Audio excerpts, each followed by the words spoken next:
Hey, what's up? It's Gorbert. You ready for another Higurashi when they cry? I think I am. Please, please, let's get to the good stuff already.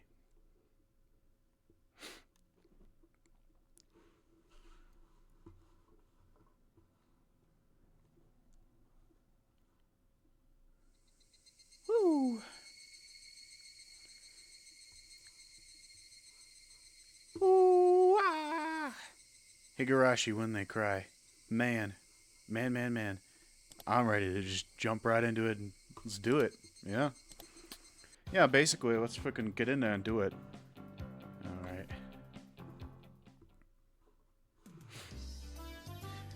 Alright. I knew we wouldn't be doing any club activities after school today before Mion even said anything. I'd been invited over by Shion for an all-you-can-eat dessert. I made a point of leaving half my lunch uneaten. My expectations would only be rivaled by my hunger. Keiichi-kun, you seem kind of happy today. Did something good happen, did it? I guess it was obvious. Rina had questioned me with a happy look. She looks very happy. That's right. Why don't I invite Rina for a dessert as well? No, if I recall correctly, Shion said something about having a ticket. At worst, the restaurant might be admission by ticket only. If that was the case, then having Rina be turned away at the door would result in the worst feeling ever. A restaurant that's ticket only? Yeah, I got a little lucky. I'll tell you about it tomorrow. Rina, you'll definitely be jealous. Whoa. What is it? I'm jealous. This is a lucky thing. Is it cute, is it? Cute? I wonder what Rina would think of the uniforms at Angel Mort. They'd definitely be a critical hit. Probably. It's probably pretty cute. What? I'm jelly. What is it? Huh? What kind of fortune were you blessed with? Huh? Could it be you participated in a draw at Angel Mort about 2 months ago? And won? Hey now, I haven't even transferred here 2 months ago. Oh, that's right. Then it's not the Angel's Desert Festa then.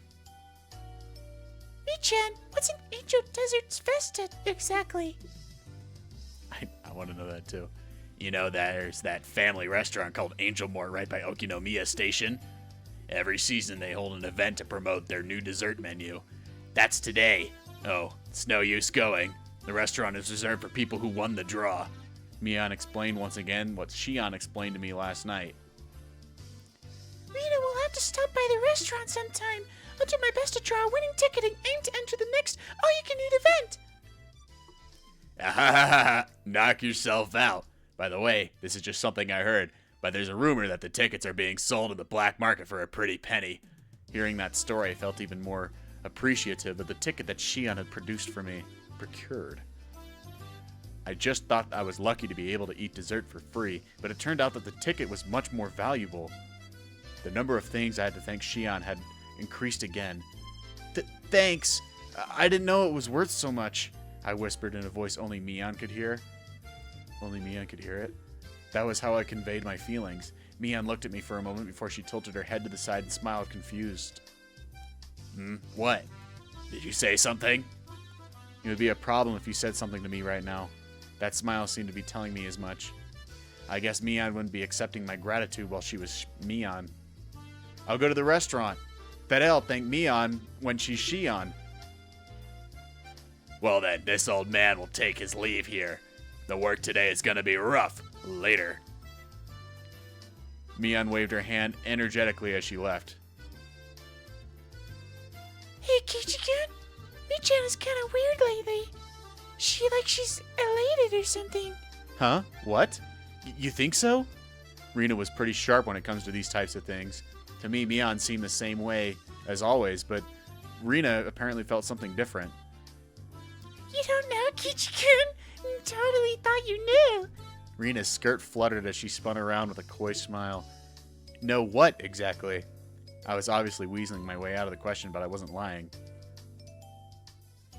Honestly, I didn't know what was going on.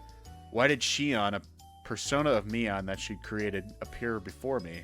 Something was blatantly up, but Rina paid no heed. Oh, really? I wonder what it is then. When Mii-chan is in a good mood, so is Rina. Oh. Oh, really? I wonder what it is then. When Mii-chan is in a good mood, so is Rina. How?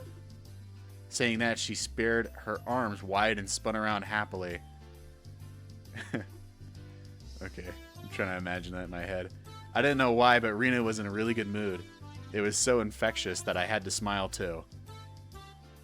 Even the chirping and the cicadas seemed joyful. But, you see... Rina abruptly stopped spinning. Her expression had returned to a more somber one.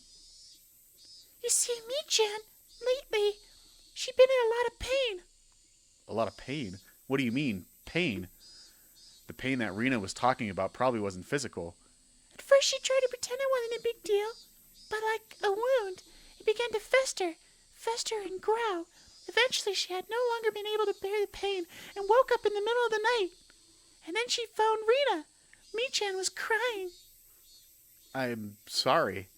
What are you talking about? What am I talking about? Huh? What is Rina talking about? What? Bitch, what? What are you talking about? Hey, don't play dumb like that. Just now you said... I don't know. Rina doesn't know anything. How? What? Fucking... Rina spun as she laughed innocently. Eventually, she appeared to get sick, stumbling, and steadied herself with her hand against the wall.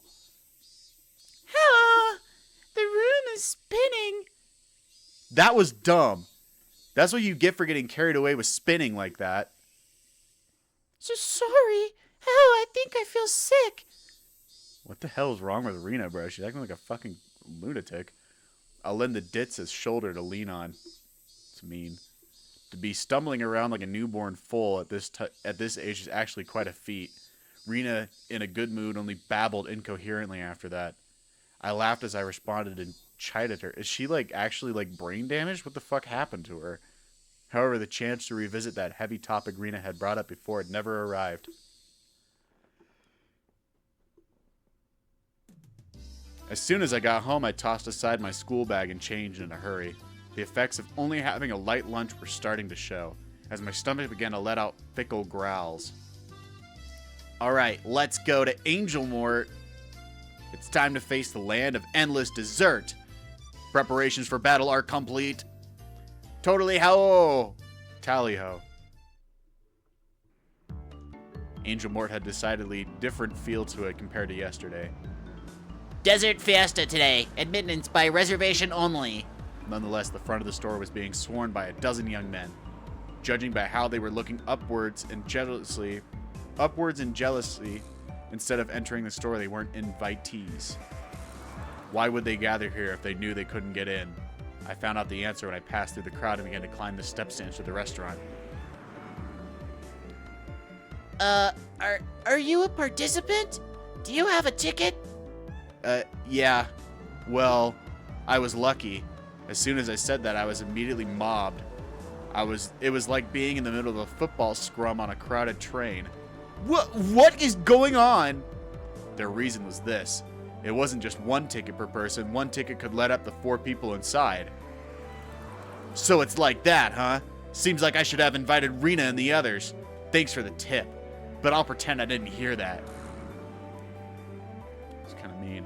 With an unlifting smile, I turned and ignored them. When I did, their arms all reached out at once, like the souls of the damned screaming Sakura.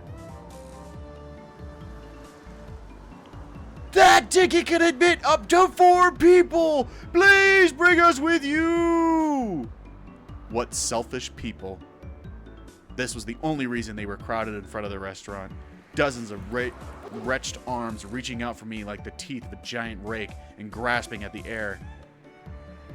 I was already climbing the stairs to the entrance. What a heartless dick! Grab him! This isn't something to joke about. I flew up the rest of the stairs and threw myself inside the restaurant. It was like I had entered a different world. I am now entering another world. Their miserable throng of damned hurled curses at me from the other side of the glass door.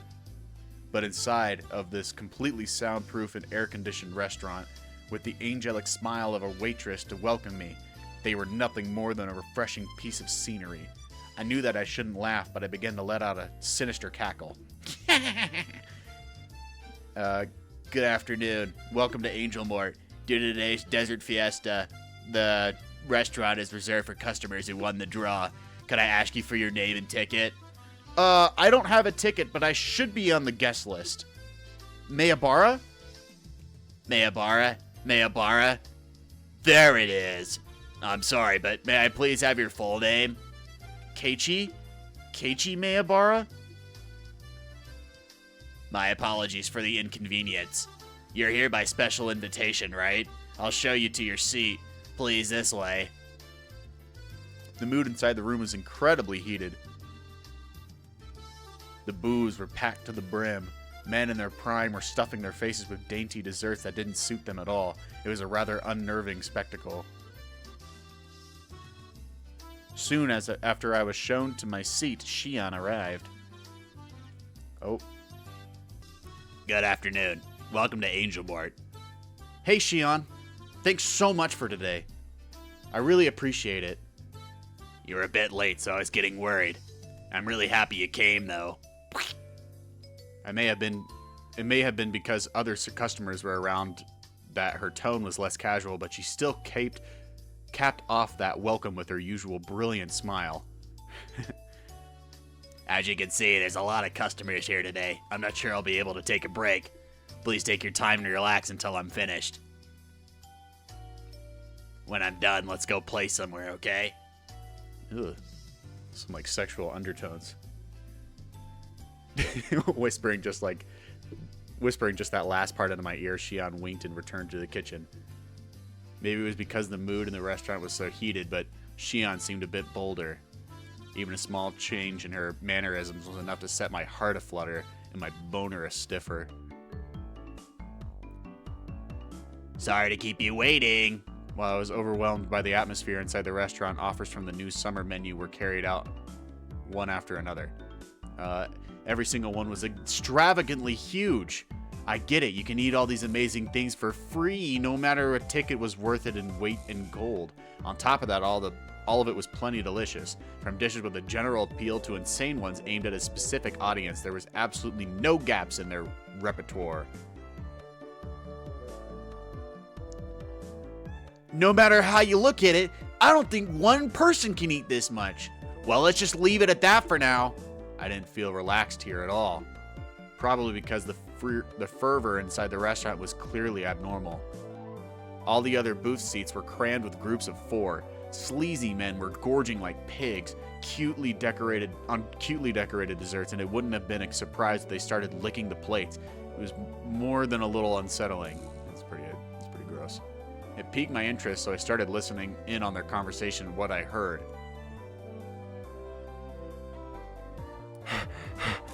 Angel Mart, so moe. Ew. Me? I brought my ticket for 30,000 on redacted auctions. I told work that I attended a relative's funeral. The uniforms here were the greatest. I wonder if the waitress would wipe it for me if I spilled some water on my pants right meow. Meow, meow.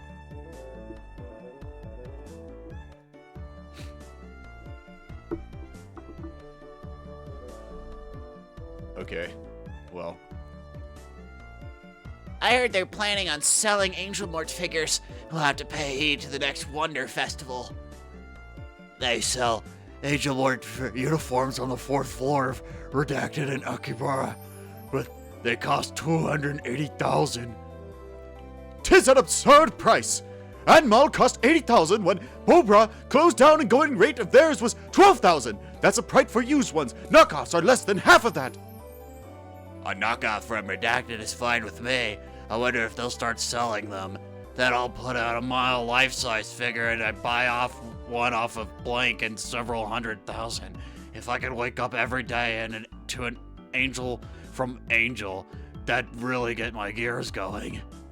The words spilling out of their mouths were pretty much all incomprehensible jargon. But they still keenly conveyed the hidden behind them. That hidden behind them was an invisible aura of abnormality.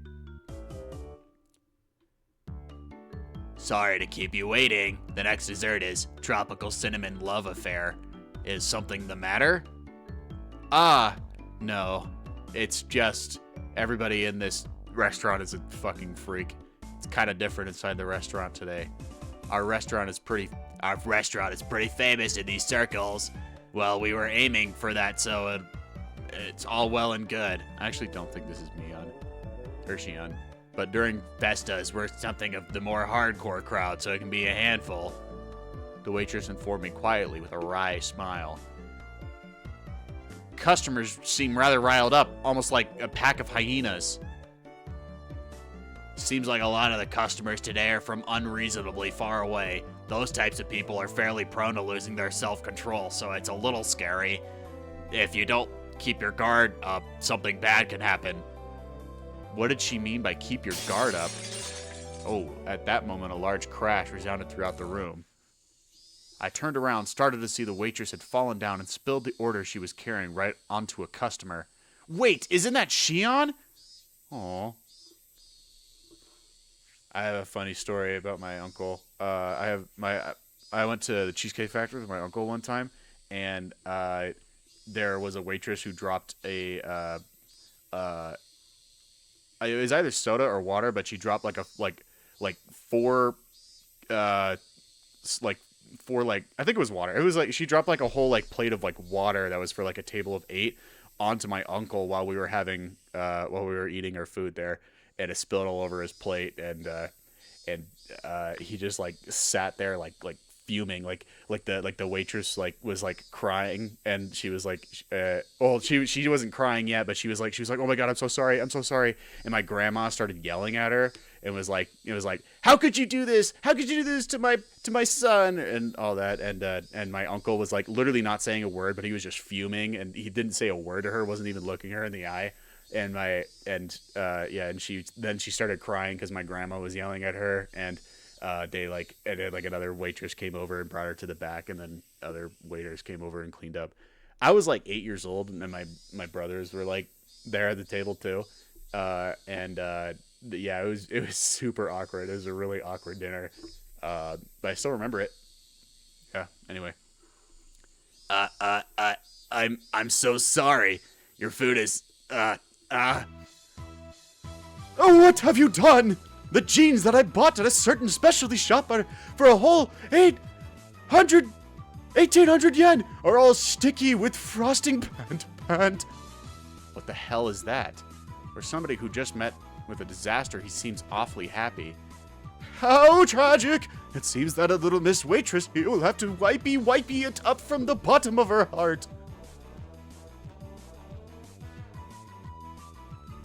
The conversation suddenly veered into an odd direction. One way to put it. Hey, what did he say?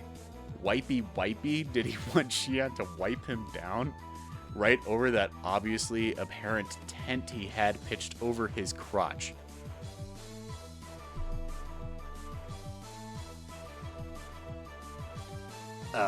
But that is, wipey.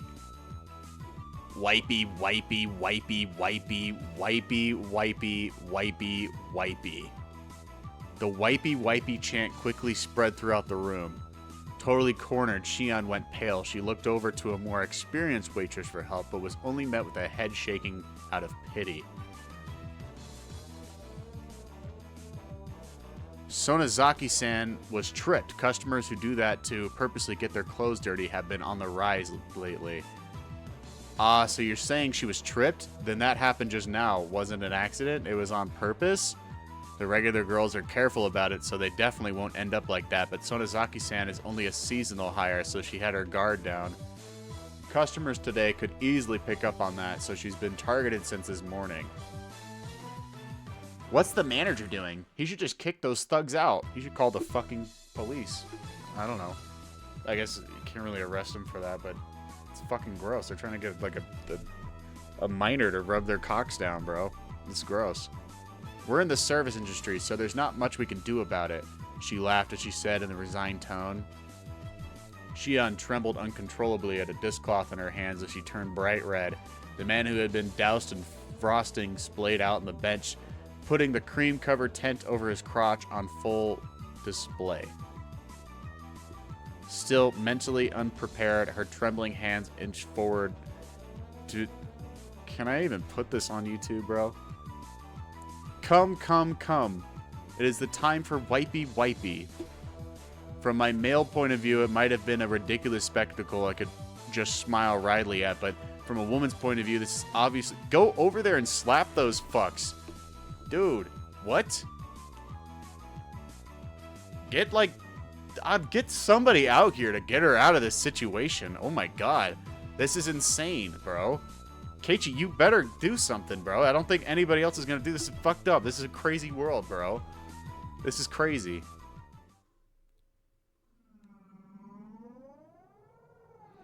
What is this, though? When I was trapped by those thugs and had been paralyzed with fear, Shion fearlessly stood up to them and saved me.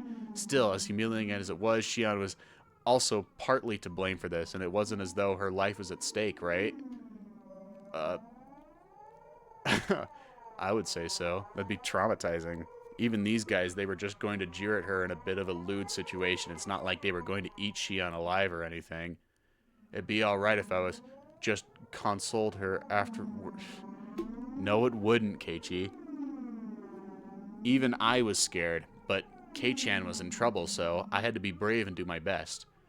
When I, a man, was being assailed by these three thugs while paralyzed with fear, Shion saved me without a second thought. What about now? These sleazy, filthy degenerates are trying to pin the blame on Shion.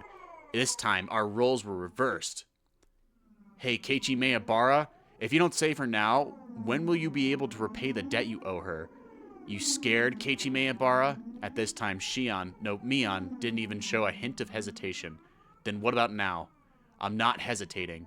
Then what? You are hesitating. If you're not hesitating, then why aren't you helping her? ...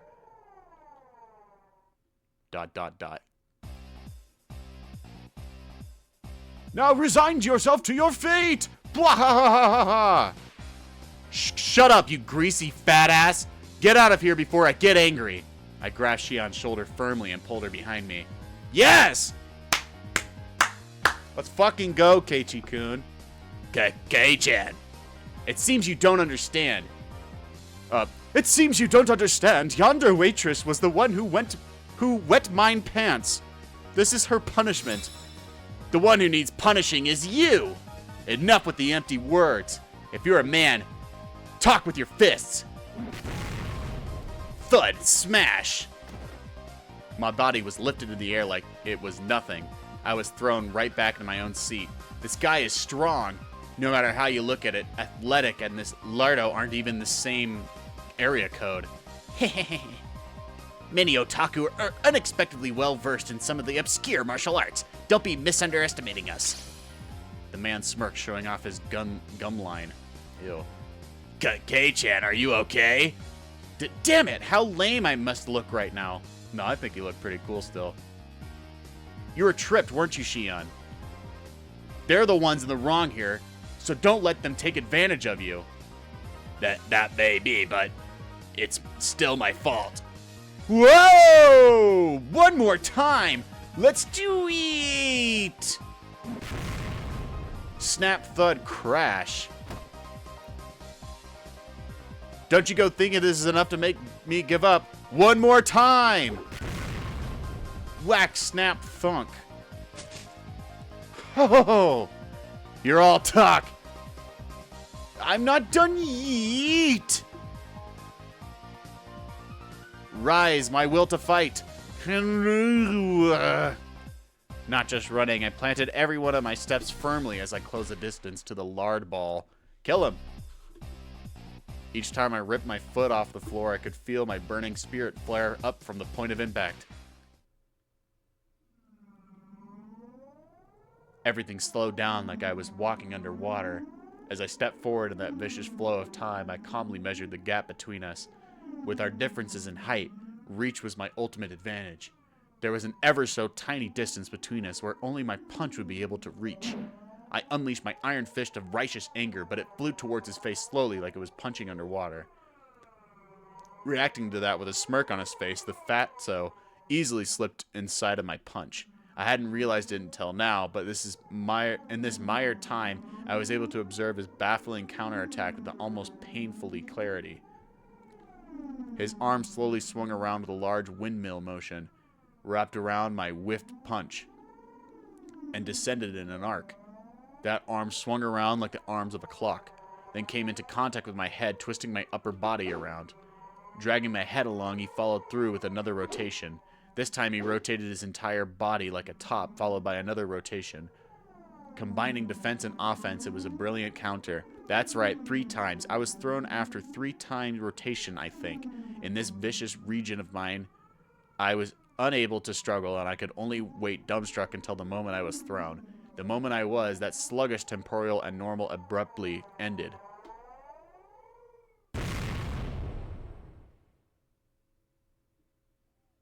So Keiichi got his ass beat. At least he's trying to defend his girl, bro. Crash! You lack training, young man. I was loath to admit it, but against somebody trained in martial arts, I couldn't win through force of will alone.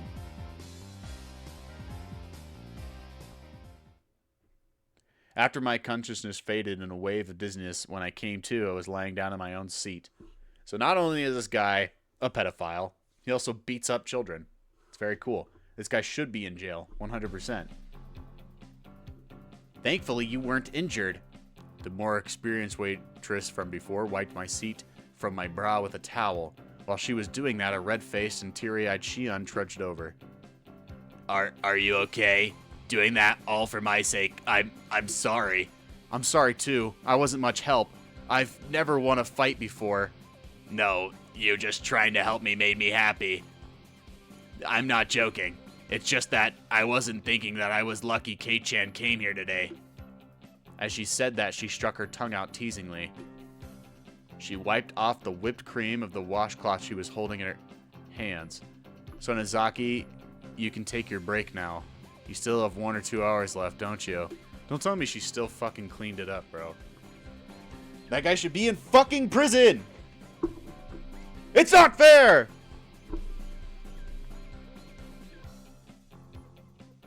No, it's fine. Even though it's just part-time, it's still a paying job. I want to work properly while I'm on the clock. So really, you don't have to worry about me. You should take your break. You should go home today. That had to be horrible, bro. She couldn't even put up a brave front. I would never even think for a second that Mian could be that weak. This was Shion, and she had been harassed by some unreasonable riffraff. That was reality. Kei-chan, don't mind me. Please eat as much dessert as you can. When you're done, we'll have you fill out a survey.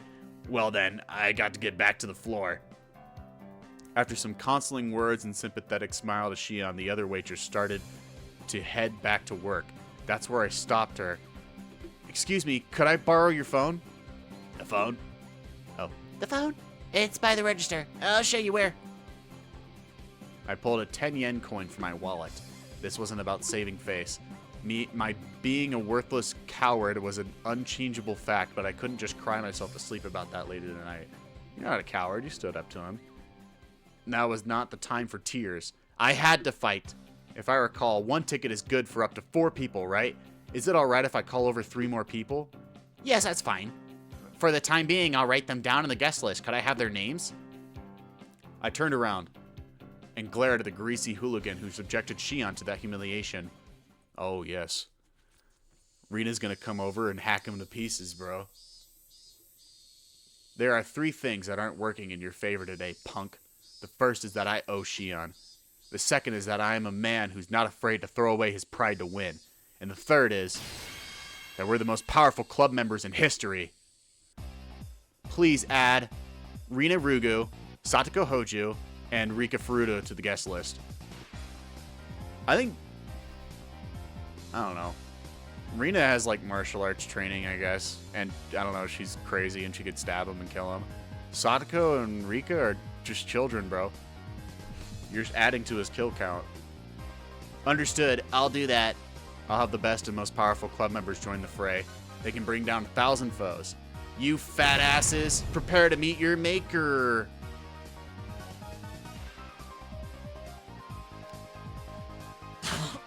Excuse me. This is a nice restaurant. Oh, the uniforms are cute. Rena wants to wear them too. Oh. On top of that, they're being treated to dessert. I'm deeply moved. Yeah, eat as much as you like. Don't worry about my share. Keiichi-san, enough with the charades. Let's get to the point. Rina and Rika-chan put down their forks when Satoko broached the subject. After looking at them for a few moments, I pressed my forehead firmly into the table. I beg of you. I don't care if you make fun of how pathetic I am. Please lend me your strength.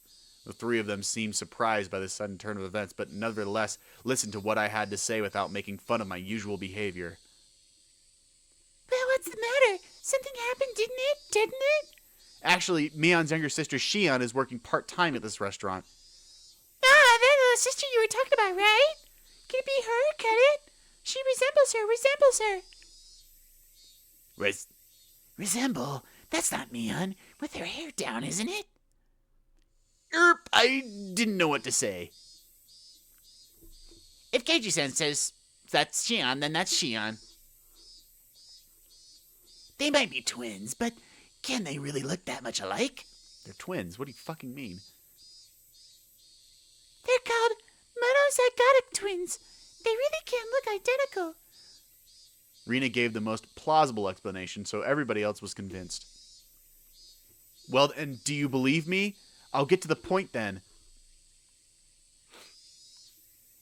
We're gonna murder this guy. I recounted everything that had just happened. How Shion was targeted, how she was antagonized by the customers, and the humiliation that was forced upon her. Also, how incredibly pathetic I was, and I included everything without trying to hide it. That's awful. Poor Shi-chan. However, for you to be unable to help her, there should be a limit to how Oh, my God. However, for you to be unable to help her, there should be a limit to how unsightly you can be. What? There's nothing I can say to that. I got beat up by an older man. I'm a child. Satoko-chan, to admit that you're lost and to seek help is a very difficult thing to do. Kichi-kun chose to help Shi-chan rather than save his pride. So pathetic. Rina following up stung a bit, but I could only be thankful that she was understood. Satoko was calling me all sorts of names, but there was no malign intentions behind her words. Then, what should we do? Her voice was monotone, but there was a hint of resolve in her words. I replied to Rika-chan's suggestively silence and kind with my own quiet resolve. Well, I thought it would be something like that. It is a bit much for Keiichi-san to handle alone. Huh? Then you'll help? Of course, Kichi-kun. We'll help anybody who's been bullied. I remember when I was concerned by those thugs, what Shion had said about the strong feeling of solidarity in Hinamizawa really began to hit home. However, Keiichi Miyabara, now is not the time to get choked up with tears of gratitude. Now is time to fight. Sorry, I owe you one. You tried your best. Don't stand a chance alone. You tried your best, but didn't stand a chance alone. How sad, how sad. Rika-chan gently patted my head for me, but there was no mindless pity in the palm of that hand. It was overflowing with a strong, dependable feeling of leave the rest to us.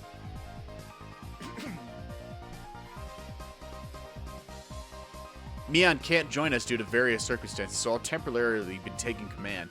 Our strategy will revolve around Shion's defense and the extermination of the enemy's combat ability. Who's the enemy? Are there a lot of them? From this point forward, anybody who messes with Shion will be considered an enemy and combatant. There are no rules of engagement. Compensation will be dessert you just ate. Any questions? Everybody had already entered club mode, their eyes peering off of the riffraff clambering around inside the restaurant like predators stalking their prey from the darkness. Rika-chan held up her hand. What is it, Rika-chan? Do we have to show mercy? No. Of course we don't have to. We need to show no mercy to rabble that would dare lay a finger on Mion's little sister. Then it's okay, Keiichi? Rika-chan was serious. She was really ready to pretty much murder someone. I'm counting on you, Rika-chan. I, Keiichi Maebara, shall assume all responsibility. Route them. Alrighty, Narita's gonna do her best too. Sorry. Please do. Keiichi-san, you don't have to be so tense. Well, just wait and see. By the time you finish that parfait, we'll have finished cleaning up too. You're not gonna help, Keiichi? Well then, everyone, let's give it our all. Go for it, yay. Yay! Thus, the most powerful warband in the world had ever known, trained by Neon, began to move. I was the oldest, the only boy, and behaved like a leader, but when you considered our club activities, I was by far the most junior member. Individually, everyone besides me had terrifying combat capabilities. If all of them combined their strengths to protect Shion, I couldn't even imagine. I was probably about to witness something terrible and awe-inspiring. Sonizaki-san, 5... Oh. Sonizaki-san, 5 deluxe parfaits for table 7. Oh, wait. Ah, sure thing. Shion carried the order to the tables. For Shion to carry all 5 parfaits without wobbling took so much effort that she didn't have the breathing room to pay attention to her feet. Comrades, here she comes again. This time we'll have her spill everything on my pants and have her wipey right down to my underwear. Kill these dudes. It was the same wipey scheme that had occurred just a short time earlier. This time, another one of them was trying it out for himself. Very depravedly of these men was itself a full-out attack. Rina, this is Keiichi. Ambush them around the tables 5 and 6. Rina, do you copy? The restaurant's uniform's so cute. How I want to take them home. Shion, her bottom was swaying while carrying the parfaits, was being chased by an equally swaying Rina. She was supposed to be escorting Shion, but Rina was instead transfixed by the back of her uniform. From a normal person's point of view, it was probably like having a fox guard a hen house, but when it comes to Rina, things are different. Cute mode 120% synchronization. We've won. When Rina's in that state, even the laws of physics don't apply. Shion's legs, unsteady and defenseless, were being targeted by the sleaze bags. Now, my comrades. What? Heil mein Führer. Shining Lucifer of the Harami Mecca. Dude, this is fucking like Epstein's palace, dude. What the fuck is this? What the fuck am I reading? A leg snaked out to trip Shion's defenseless feet. Egads, 3 of them all at once. Thap. Gah. Oop.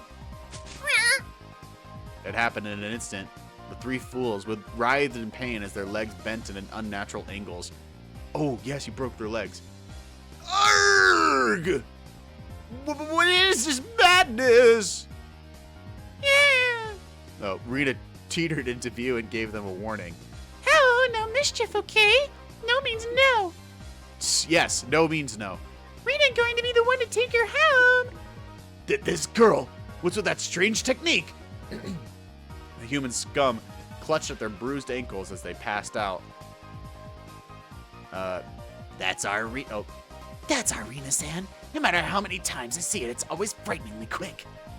Yeah, it's an unbreakable barrier. Anyone with a 2-meter radius who attacks Shion is completely obliterated by Rina. As Shion was making her rounds through the restaurant, there were people here and there collapsing with welts on their legs or hands. Hello, Keiichi-kun, this is Rina. There's nobody left that'll bother Shi-chan, so I'm going to take her home now. Rina, this is Keiichi. Good work. Please continue the mission. Also, permission to take home denied. I repeat, permission to take home denied. Have you ever seen Misery? Kind of reminds me of that that Hobble scene where she breaks his feet a little bit. I hope that's what she's doing to them. Then I'll just look. How? I guess just looking is fine. That wouldn't prevent her from guarding Shion, so I guess it's okay. Anyway, thanks to this I knew who had tried to mess with Shion. Anybody who was clutching at their arm or leg while they were writhing in agony was basically branded by their bruise. Currently, we have finished identifying all enemy forces. Proceeding to the next phase. Satoko, this is Keiichi. What's your status? This is Satoko. That's a rude way to ask. Keiichi-san, exactly who do you think I am? Satoko was in the kitchen.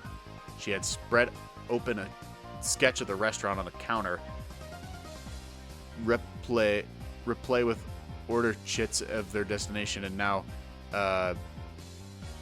okay, sorting through the freshly made desserts. Hey, what are you doing?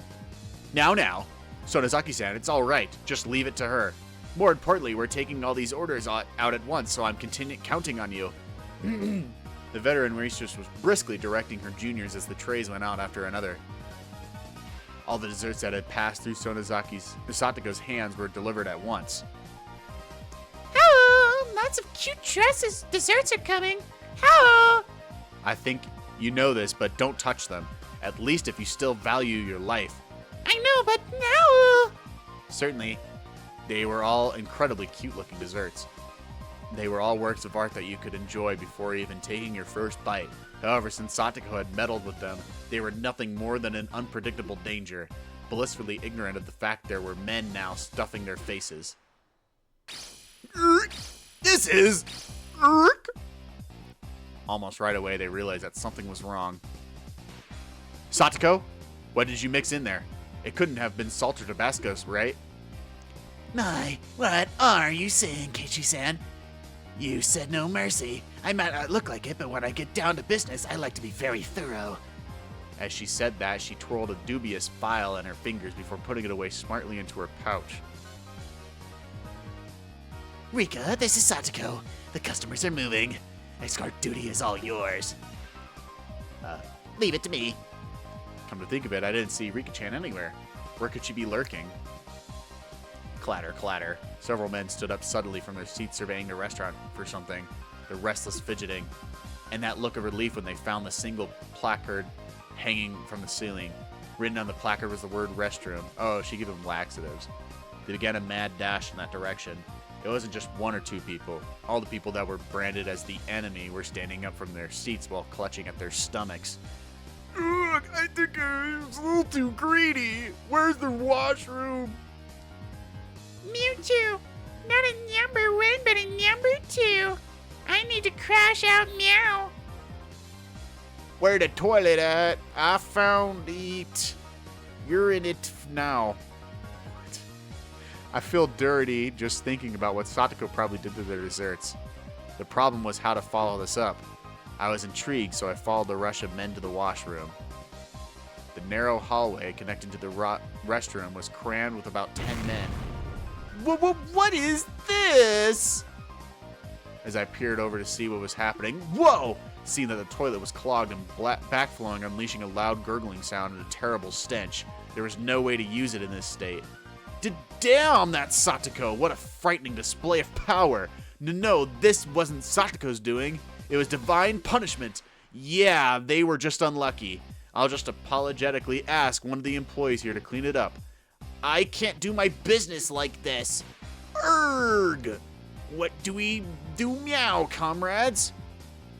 It was a brilliant combination of traps, but it would be better if there were one more push to the kicker. Seeing as it was Satoko, she wouldn't have overlooked that. Meow. That has come to it. It's time for the last resort. Faced with a moral dilemma, that man only had one other option. Women's restroom. Isn't using the girls' room going to get us in trouble?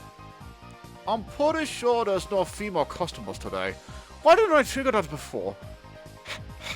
Women's toilets are the best. What a brazen bunch they are. The men's sweat now pouring from their brows made a mad rush to the girls' room without any hesitation. Am I gonna hear baby music again? Me? What? There was a girl there. It was Rika-chan. Yep, there we go, baby music. The men stood there frozen in various complicated poses indicating their surprise. Rika-chan also seemed dumbfounded by the sudden turn of events, but the look on her face was strangely perfect. This was part of the plan as well. The sly dog, Rika-chan. I should never underestimate you. This you see, mademoiselle. Me? The men's room is a bit dangerous at the moment, so we just want to borrow the toilet here right now. Meow meow. Me? But I guess it's not right after all. Right, my comrades? Just by having a girl stand there in the restroom, I never knew it could put up such an overwhelming barrier. There's no way anybody could be brave enough to lift Rika-chan out of the way to try and do their business. What? Humph. This is the most likely they could do after all. If it were a man in full club mode, for example, someone like me, they would plow through Rika-chan without a second thought. Now, what are you going to do, you fat asses? The price for tormenting Shion still hasn't been paid. If you're in trouble, I can help you. That would be much appreciated. How could you do that? You can use one of the toilets outside. I'll show you to them. That would be perfect. Paris. At this rate, it'll end up becoming a group enema. Parade. What? Rika-chan was a pleasant smile on her face, guided them with a casual stride in her step. In this race against time, her slow pace was sadistic torture. Mademoiselle, is this toilet far from here? We'll get there soon. Obeying Rika-chan's directions, they were about to leave the restaurant. Forgot what she sounded like. Kichiku, finish it. Give him hell. Yeah, leave it to me. I spread my arms out and blocked them as they tried to leave the restaurant.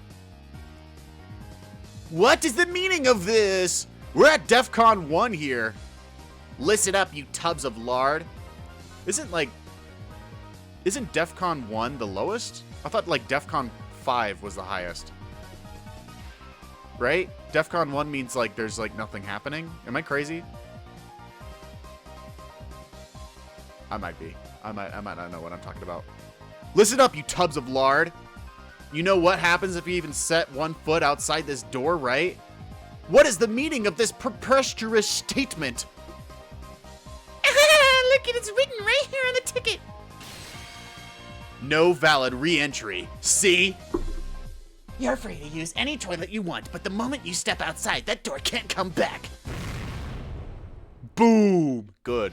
Kick them out. They should have been kicked out the minute they tried that in the first place. You remember this. I don't want to guide anybody who says scary things like that. Everybody panicked as Rika-chan began to turn back.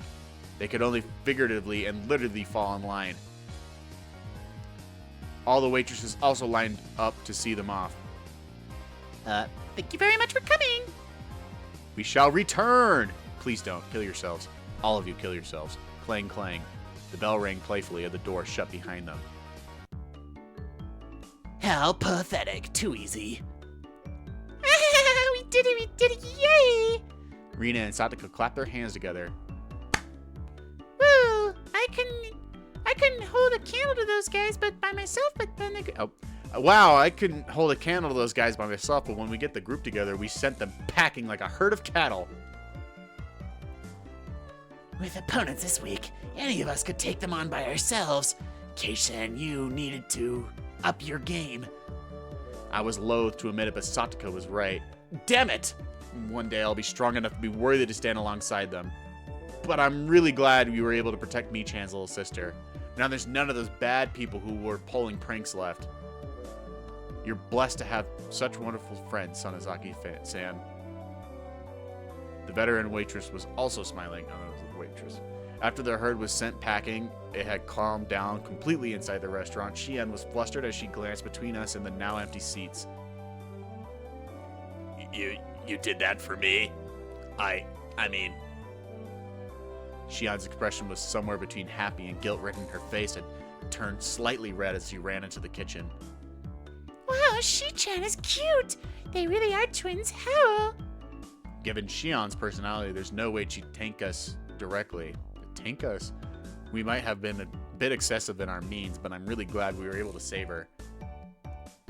I think you know this already. Sanazaki-san is very grateful. As representative of the floor staff here, I am also extend my gratitude.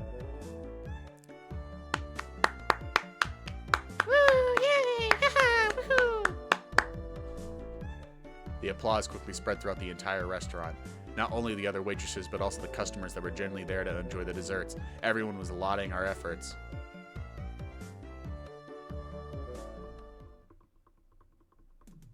When we had mostly finished eating and we were filling out the survey, Rika-chan made her return. Oh, good work. Did everything go out all right? You took a while. I'm sorry. I got lost on the way back. Yeah, it was a lot of trouble. Rika-chan, it looks like to stray down some pretty strange roads. She'd get lost pretty often. That's really dangerous. How did she get lost? Just guiding people to a nearby toilet.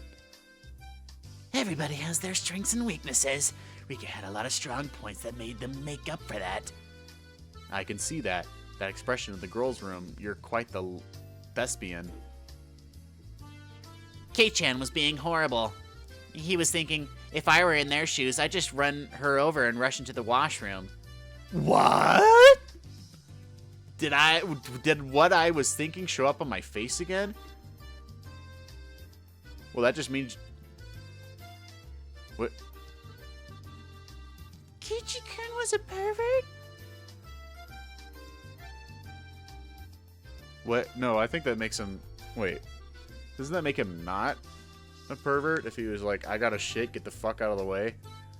I don't know. Whatever. I don't care that much. This is stupid. No, I mean, wah! Thank God. Oh, it's not over yet. I could laugh about it then, but a few days later, a newspaper headline read, 10 identified men were taken into custody and headed... Yes! The men claimed they had traveled from Shishibone City by foot to find the toilet, but the spot they were taken into custody was XX kilometers away from Shishibone. When I read that article, I realized how terrifying Rika-chan really was. Let's go! Nice. Well, thanks for treating me. I'm happy... Well, thanks for treating me. I'm happy that you called me here today. Oh, are you going to go home already? You can stay a little longer. I was in the middle of organizing some drawers. I was in the middle of organizing some drawers. If I leave it like that, I won't be able to put out the futon. I guess that's true. Oops. Oops, looks like I called her at a bad time. Yeah. Well, Irina phoned her. She was in the middle of cleaning her room, but she still came. Well, it was an emergency, so I couldn't be helped. Besides that, I got a lot of sweets, so I'm really happy. Thanks for today. Sorry for calling you out. Oh, thanks for today. Sorry for calling you all out so suddenly. Tell Shion I said bye. I'll be taking my leave then. Rina-san, please take your time. Yeah, I will. Later. Rika and Satoko, in a good mood, horsed around with each other as they left. Nice. Kill all pedophiles. Kill all pedophiles. Kill them dead. Kill them, kill them, kill them. Every single one of them.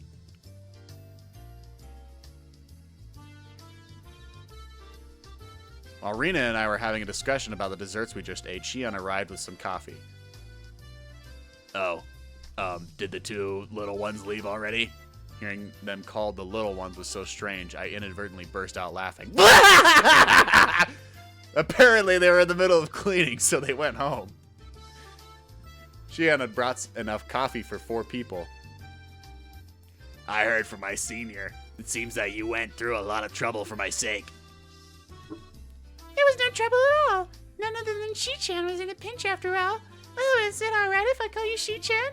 It matches with me-chan, so I thought it'd be cute. Well, whatever you want. Shion seemed a bit hesitant when Rina started talking to her. Rina is pretty sharp about some things, but Shion was probably worried that Rina would find out she was Mion after talking like this. Shion said she'd have work soon and hurried off back to the kitchen, leaving behind coffee for just the 2 of us. Just the 2 of us. We can make it if we try. Just the 2 of us. You and I. She was a bit upset with Rina. Maybe she thought I was being too friendly. Oh.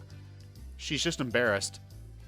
Still, they really do look the same. Instead of twins, it's just like another Michan. They look the same, but the atmosphere around them, or rather, their insides are completely different. I think those types of twins are pretty interesting, though. You think that, Kichi-kun? I think they're identical on the inside, too. It somehow became silent. What? Rena was just staring at the pattern the milk made on the surface of her coffee without saying a word. For somebody like me who could never stop talking, it was a rather uncomfortable moment. Rena's off-put mannerism seemed to imply I said something I shouldn't have. That unpleasantness carried on for a little while. Rena, you said it today, right? That Mion was hurting? Did I say something like that? Don't play dumb with me. You definitely said it. On the way home from school. Rena answered by laughing while continuing to play dumb, questioning if she had said that. As thick-headed as I was, I had a faint realization. Rena wanted to say that I was the one who hurt Mion. But when? Me? Hypothetically, if something like that happened, it's not something I did out of malice. I continued the conversation, but left out the assumption that I hurt Mion. Yeah, I think that's true. I don't think Kichi-kun had any bad intentions. Rena replied, also leaving out the assumption that I hurt Mion. But that confirmed it. I didn't know how it happened, but it seemed that I had hurt Mion, and Rena was upset with me due to the fact I hadn't realized it. I don't want you to misunderstand. It's not like Rena is mad at you. I don't want you to misunderstand. It's not like Rena's bad at you. Oh. It's just that, how do I say this? It's hard. If I made a mistake, please say so clearly. I'm so thick-headed I disgust even myself. If there's something I should apologize for, then I want to know even a little quicker so I can make up for it. I don't think that Kichi-kun made a mistake. Depending on how you look at it, Michan might be the one who's being unfair. Taking the stance that the girl was the one being unfair might be unfair in itself. What Rena said was draped in mystery. Unfortunately, I had no idea what she meant. I don't know what she means either. The only thing I got out of it was that I had said or done something so inadvertently hurt Mion. I'm begging you, Rena. Mion is one of my best friends. I don't want to leave something between us that could cause problems later on. So tell me, how did I hurt her? I can't tell you. You need to realize something like this for yourself. Rena was smiling like she always did, but spoke bluntly. The fact that she had this strength of will surprised me for a moment. I'm asking you because I can't figure it out, you know? My tone had unintentionally become harsh. Rena was also surprised for a moment, but quickly returned to her flat demeanor. Well then, I guess it's just a hint is fine. This is special, okay? Sorry. Please. I'll think about this seriously. Rena looked around the restaurant, searching for Shion. Shion was working enthusiastically, but without confidence as usual. Shi-chan, if she tries her hair up, it's impossible to tell apart from Mi-chan, right? Yeah, that's true. So then, if Mi-chan let down her hair, would she be impossible to tell her apart from Shi-chan? Probably. But what does that have to do with anything? What if that being her younger twin sister was a lie? That she was just Mi-chan pretending to be her sister? What do you think? What would you think? Rena was sharper than her daily behavior belied. I was hesitant in verbally affirming that, but it was the right answer. It might be unfair to answer a question with another question, but if, like you say, Mion is just pretending to be Shion, what purpose would that serve? After maintaining the silence for a while, Rena glanced at the clock. That's what I want you to think about. That was maybe too much of a hit. After thanking me for the dessert, Rena stood up from her seat. Sorry, I was asked to buy a few things, so it's about time I left. Is it okay with you if I tell Shion I'm sorry I didn't say goodbye? Yeah, I'll tell her. Sorry. Huh? That Rena is so short-tempered. Sorry for getting angry. Kichi-kun isn't the only one at fault here. You got angry? Rena was harsh in her apology, but I was the one who really should have apologized. I think to Mi-chan it's something that doesn't bother her much anymore. So if you want to forget the whole thing happened, that's fine too. But you see, as a girl, I hope that Kichi-kun realizes by herself and comes to apologize of his own volition. Hello! Switching to cute mode, only at the end she disappeared in the direction of the register. While I was staring into space, somebody suddenly tapped me on the shoulder. Sorry to keep you waiting. I'm finally done. It was Shion who had changed into her street clothes. She flashed a smile while greeting me. Thank you so much for Thank you so much for today. Everything was delicious. We were all really happy with it. Oh no, don't mention it. But I'm glad everybody had fun. Huh? That girl was just here. That girl that was just here left as well? She had some shopping to do. She said she was sorry for leaving without saying anything. I see. Well then, should we leave as well? Even though I'm off duty, I'm still nervous around the workplace. I would be nervous around this workplace, bro. This is disgusting. We ended up strolling around without any destination in particular. It had been sitting there. I had been sitting there the entire time, so I was in need of a breath of fresh air.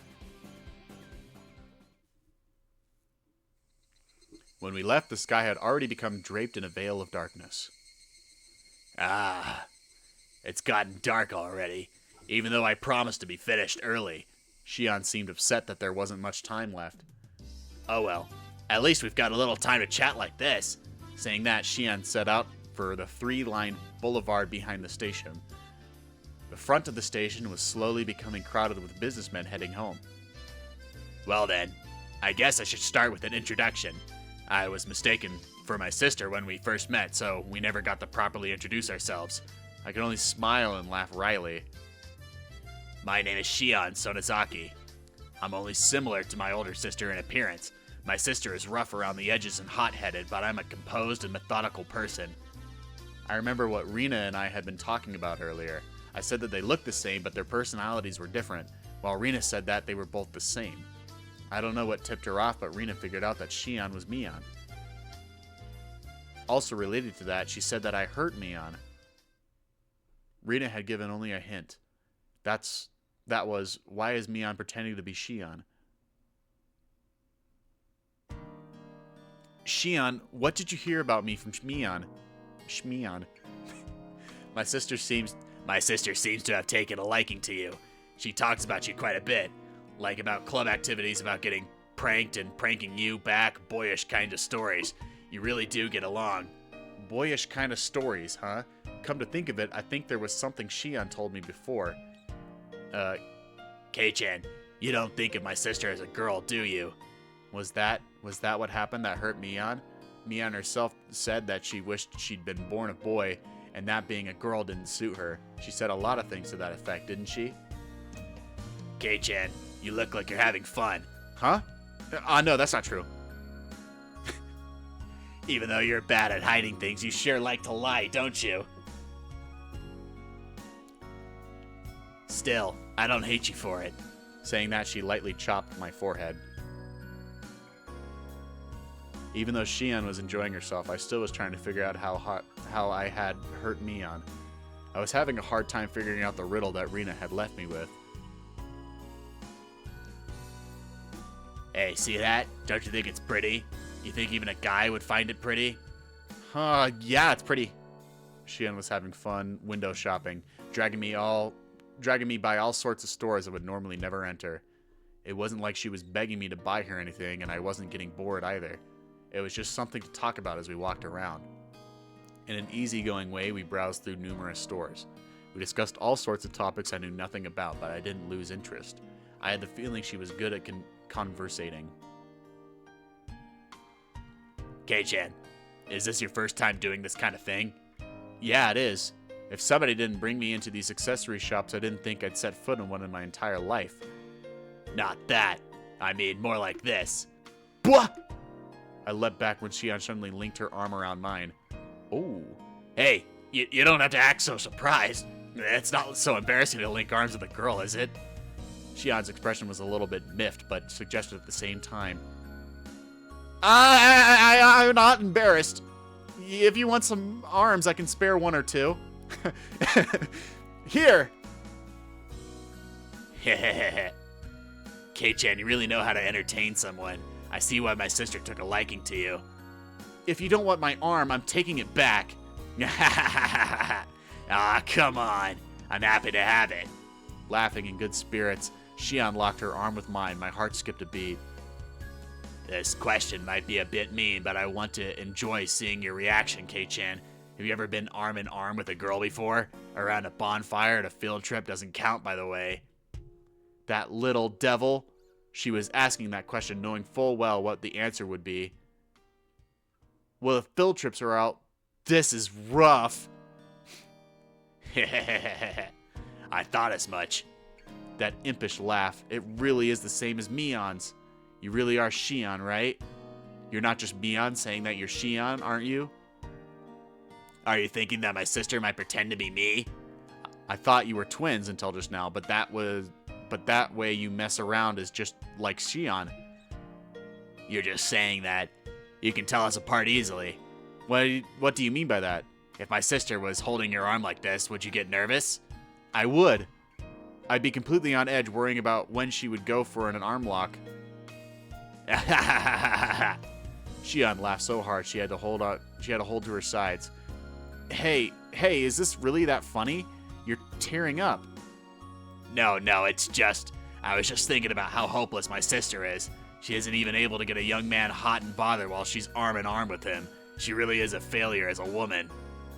I remembered once again that I'd heard someone say that before. Sometimes I think that my sister would have been better off she should have been born a boy. If she did, I might have fallen for her. What?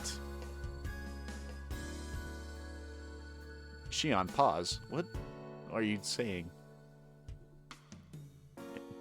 Just kidding. Ah. Mion did say something about wanting to be born a boy. My sister is on the fence as to whether she wants to be a boy or a girl. Well, it's the price she pays for living an awkward lifestyle. Just leave her be. You've been saying some pretty harsh things about your sister right now. Mion has some soft parts to her that I don't like. The way that Shion talked about someone sounded cold. Shion, do you not get along with Mion? Well, we get along well enough. Still, there's a few things for which I can't forgive her, as her sister. Hey, look at that! Don't you think it's cute? I turned around to look at where Shion was pointing. What was there was the familiar display window of a toy shop, the same shop that was a stage for the incident that occurred during last Sunday's club activities. What Shion was pointing at was a display with a plethora of adorable dolls that looked like the sort of girls would like. I wonder why girls like these kinds of things. It's because they're cute. Don't you think they're cute, Keiichi-san? I'm a man, so I don't really get that vibe. Now. Which one do you think is the cutest out of all these, Kei-chan? Shion pulled on my arm, motioned to the row of dolls. They were lined up like they were closed sisters taking a commemorative photo. A few of them seemed strangely familiar. I've seen those 4 over there somewhere. Oh, I guess they really are famous. If even you knew about them. Shion sounded impressed. These are new dolls that were just brought in from England. They still have some available here, but around the cities they have trouble keeping them on the shelves, even though they're supposed to be inexpensive. It seems they're starting to come at a premium. I guess girls still like these kinds of things even as they grow up. It depends on the person, but I think the girls who don't like dolls and stuffed animals are pretty few and far between. Even my tomboy of a sister said these were adorable. Oh? Even Mion says they're adorable. That is pretty amazing. That's right, I just remembered. The store owner gave this one to us after Sunday's event. Except for Mion, who was a relative, everybody had gotten something. I really do think that one is the best. That frilly dress really gives it something. That's it. That's the one the shop owner gave to me. So it seems, Shion replied softly but clearly. Uncle Yoshiro gave those out as thanks for helping liven things up at Sunday's event. Seems he gave them to the 4 friends my sister brought along. So you got the doll with the dress then. What did you think? It was really cute, right? As a man, there's no way I'd think it was cute. Just say it's cute, Keiichi. So what did you do with the doll? I wasn't really going to do anything with it, so I gave it to someone. You gave it to Rina. To who? As Shion laughed, I could hear an audible click run through my head like the piece of jigsaw puzzle snapping into place. Yeah, I know. You gave it to Rena. Thank you very much for today, everyone. You made the event turn out great. It's not much, but here's something extra for today. Ah, Uncle Yoshiro. Isn't there a little something for me, too? My. Quite an adorable one, is it not? When Satoko and Rika-chan opened up the bag, there was a cute little stuffed animals inside. I know you gave it to Rena, dude. Wow, they're so cute. Can I take them home? I really can. Which means there's something for me, too? Whoa, I got a pretty adorable one. It was a stuffed toy wearing a beautiful dress, one you'd use to play house. Rena's eyes were glued to the stuffed doll. Satoko was the same, and Rika-chan, too. I see. It wasn't just Rena, Satoko, and Rika-chan. There was one other person who seemed jealous. K-chan got the one that fits him the least. Not wanting for her expression to give it away, she said that to hide her embarrassment. Well, I guess it's cute and pretty. I can admit it's adorable, but a doll with changeable clothes is eh. If you walked around with it, you'd be treated like a weirdo starting tomorrow, definitely. Mion's usual teasing way of thinking. I looked around to see who I should give the doll to. Mion was right in front of me. Mion was the only one who hadn't received a present, so I thought about giving it to her, but I didn't. That's how you heard her. Huh? You're giving it to me? To Rena? Thank you. Turning away from Mion's covetous gaze, I gave the doll to Rena. Mion's smile bore into my back. There was no way I couldn't have noticed. Why did I not give it to Mion? Since Mion was the only one who didn't get anything, wouldn't it have just been standard practice to give it to her? At that time, I had noticed that something was wrong. That's why I said it. Just protecting myself. If I didn't give it to Rena, then walking the streets at night would be scary. No doubt, no doubt. I thought about giving it to Mion, but it just didn't feel right. Something dark flickered briefly in Mion's eyes, but at the same time I didn't notice. Oh, shit, wait. Did Keiichi create Shion? Fuck.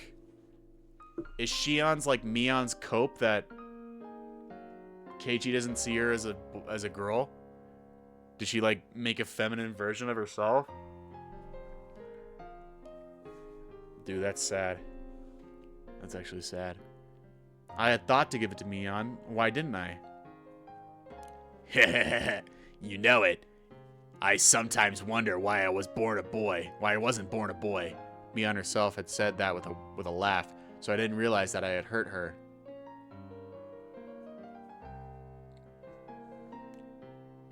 That's right. Mion is more suited for cool things, so I think having you help out here was the right choice. Huh? Shion asked, probably thinking she misheard me. Oh wait, that's right. Mion is more suited for cool things, so I think having you help out here was the right choice. Huh? Shion asked, probably thinking she misheard me. That uniform, it would never suit somebody like Mion, but if it's Shion, I think it works. You mean that, Shion, like Rena often does, spaced out and turned bright red. Mion seemed really happy. She seemed happy that I complimented Shion. Saying that it didn't suit Mion, but that it suited Shion, saying that it suited her seemed to make her happy. It's worded so weird. Mion's younger twin sister. She's got a different personality, but she's a dead ringer for me. Oh.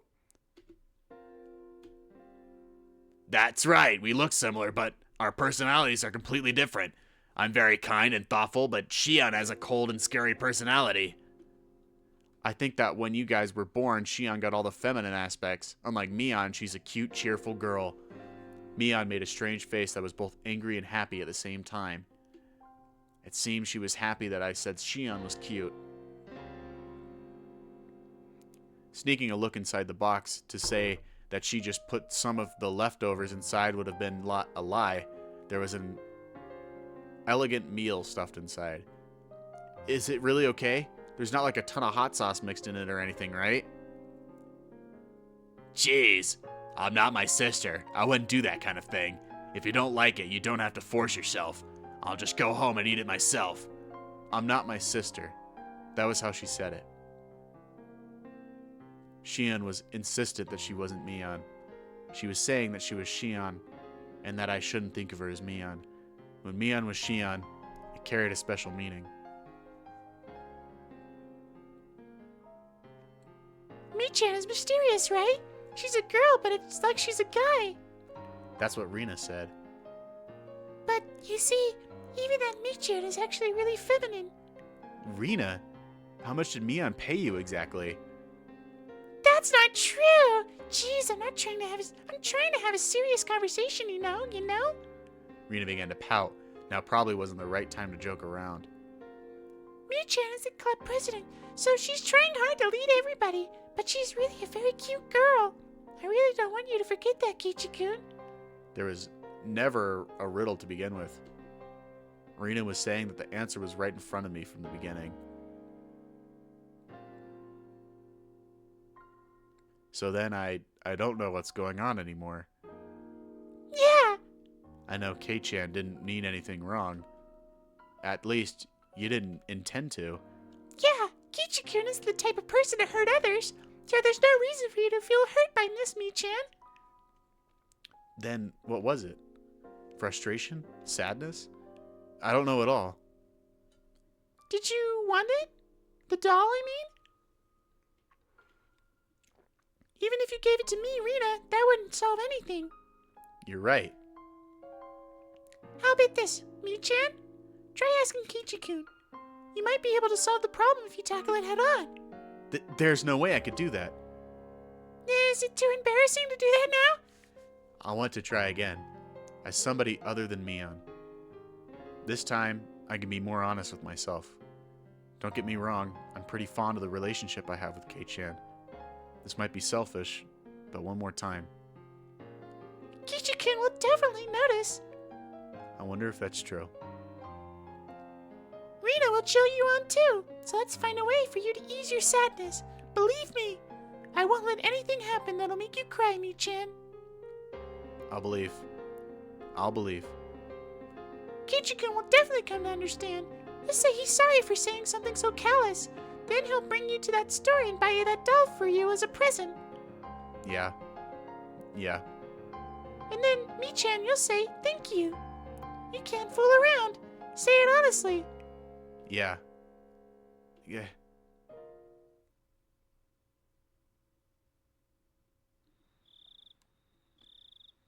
If I said I wanted it, Kei-chan, would you buy it for me?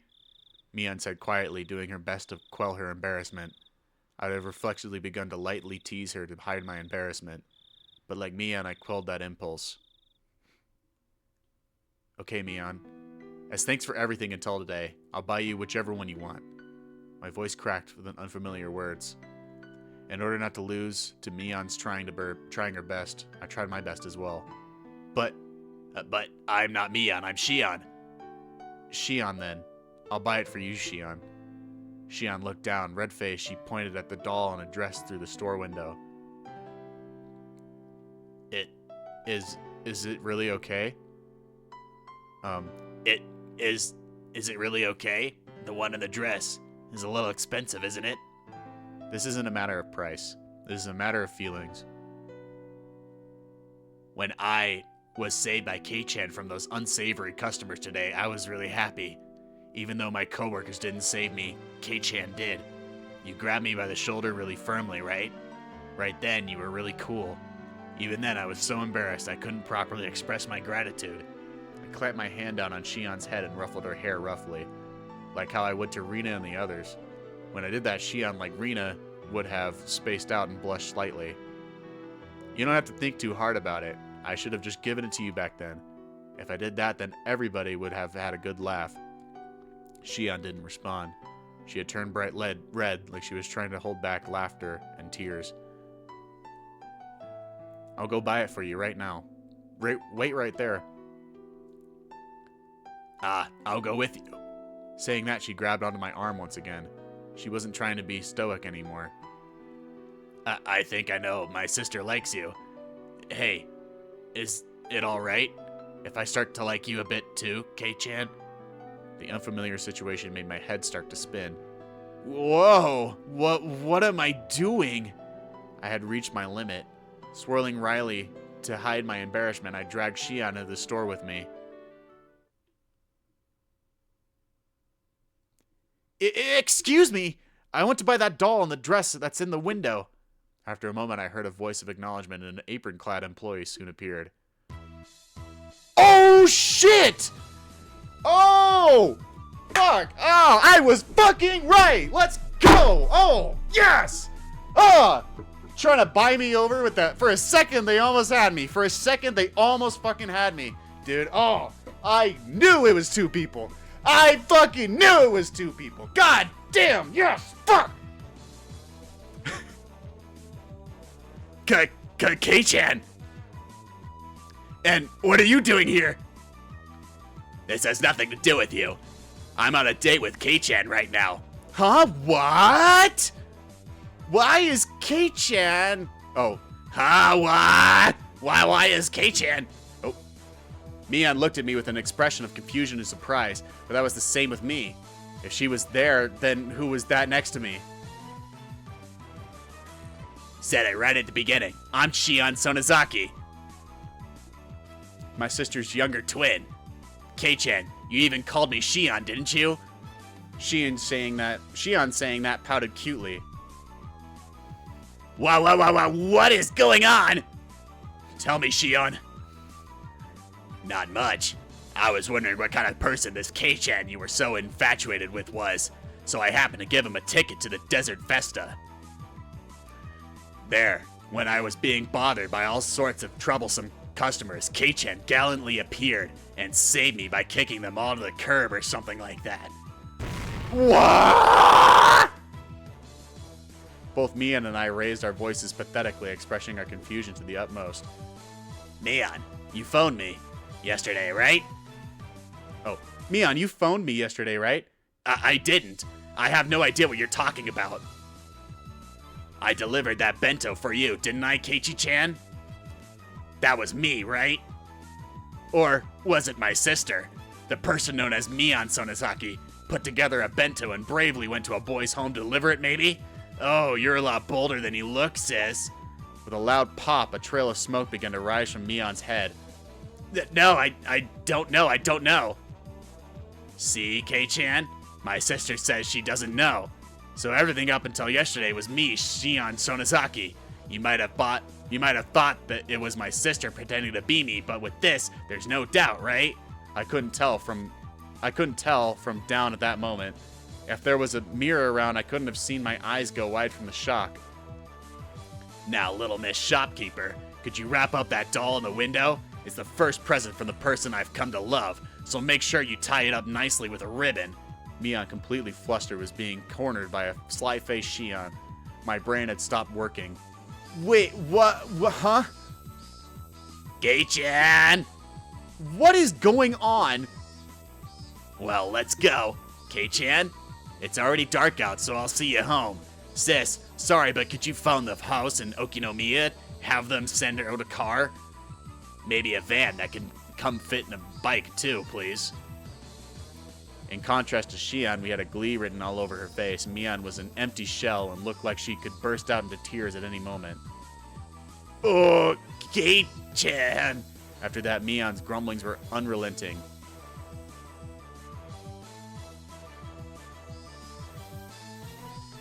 I was fucking right. I knew it was two people. The game was trying so hard to tell me that it was one person, and I was fucking right. Oh. I received a new tip. It's been a while. Ugh. It's not easy being green. No, it is not easy being green. Oh, man.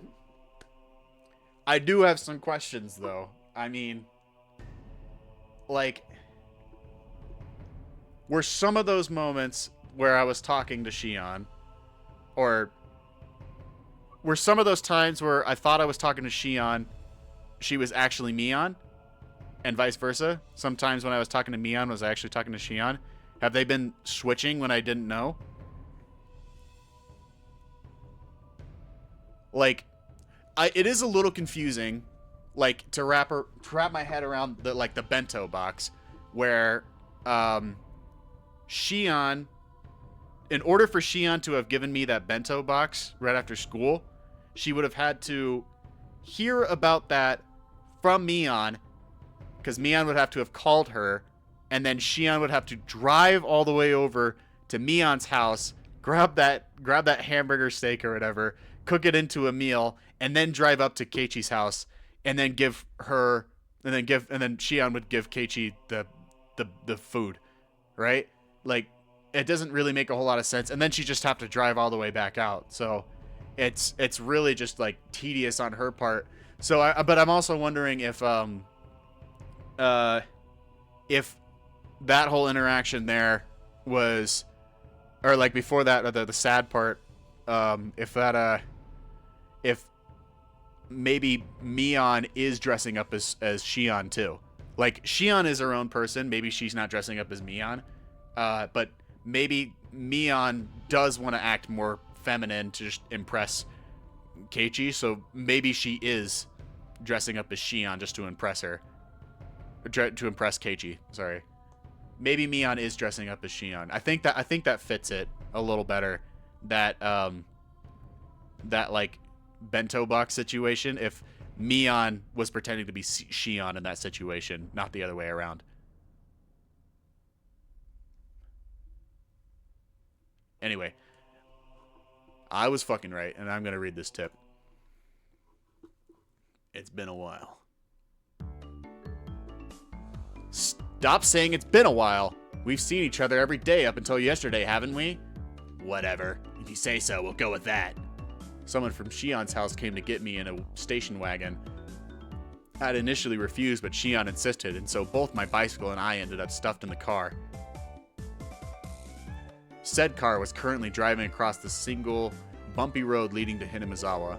For goodness sake, Shion was at Mion's level at least, or maybe even a better actor. Either way, no matter what questions I pressed her with, she'd slip out of them like an eel. Still, you two look so alike. If you tied your hair back like Mion does, you would look exactly like her. Who knows? That's probably what would happen. We're identical twins through and through. In the past, we could just change our clothes and no one would be the wiser. I remember we'd swap places at every opportunity and fooled a whole lot of people. Ah ha ha ha! The middle-aged driver was wearing a black suit, heaved a heavy sigh, like we were in a like he were a butler. Just drive, bro. What's wrong, Kaisa? Kaisai? It's a pretty deep sigh. Excuse me. I was just thinking you haven't changed. You could see many years of hardship on the man's face through the rearview mirror. Anyway, Kei-chan, your house was around here, right? Keisai doesn't know much about Hinamizawa aside from the road that goes to Sonozaki main house. If you leave it to him, he'll take you all the way to Yaguchi. I don't want that. Excuse me, could you stop at the narrow road at the next right? I'll walk from there. He stopped the car at the desired place. The driver, Keisai-san, got my bike out of the trunk for me. Sorry about that. Thank you very much for showing me home today. Was it Kei-san? Your name, that is. Yes. You must be having various difficulties, but I believe she will grow tired soon, so please endure things until then. He gave me a deep look out of sympathy. This guy was definitely been dealing with the Sonozaki sisters ever since they were little kids. However, like Mion-san, she's a kind person at heart. So that means she'll be as much of a bother as Mion, right? The man's face froze and his reply lost. Hey, back me up here. Bye, Kei-chan. We'll see each other again soon. Say hi to my sister for me too. Maybe I'll start going to Hinamizawa tomorrow. Don't you dare. If you transferred in, I'll transfer out to a school in Okinomiya. Wow, that was really me, Kei-chan. A short beep of the horn. Beep beep. The man gave a little wave to me from the driver's seat. Then the car withdrew into the dark night roads, leaving dust in its wake. Man, this entire day made no sense. I ran into Mion while I was with Shion, and the former's expression like a pigeon shot with a pellet gun and had finally begun to make a strong impression on me.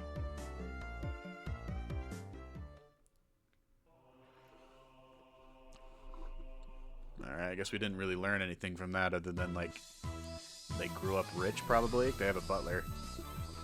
Alright, save and load. End of chapter 5. Let's go.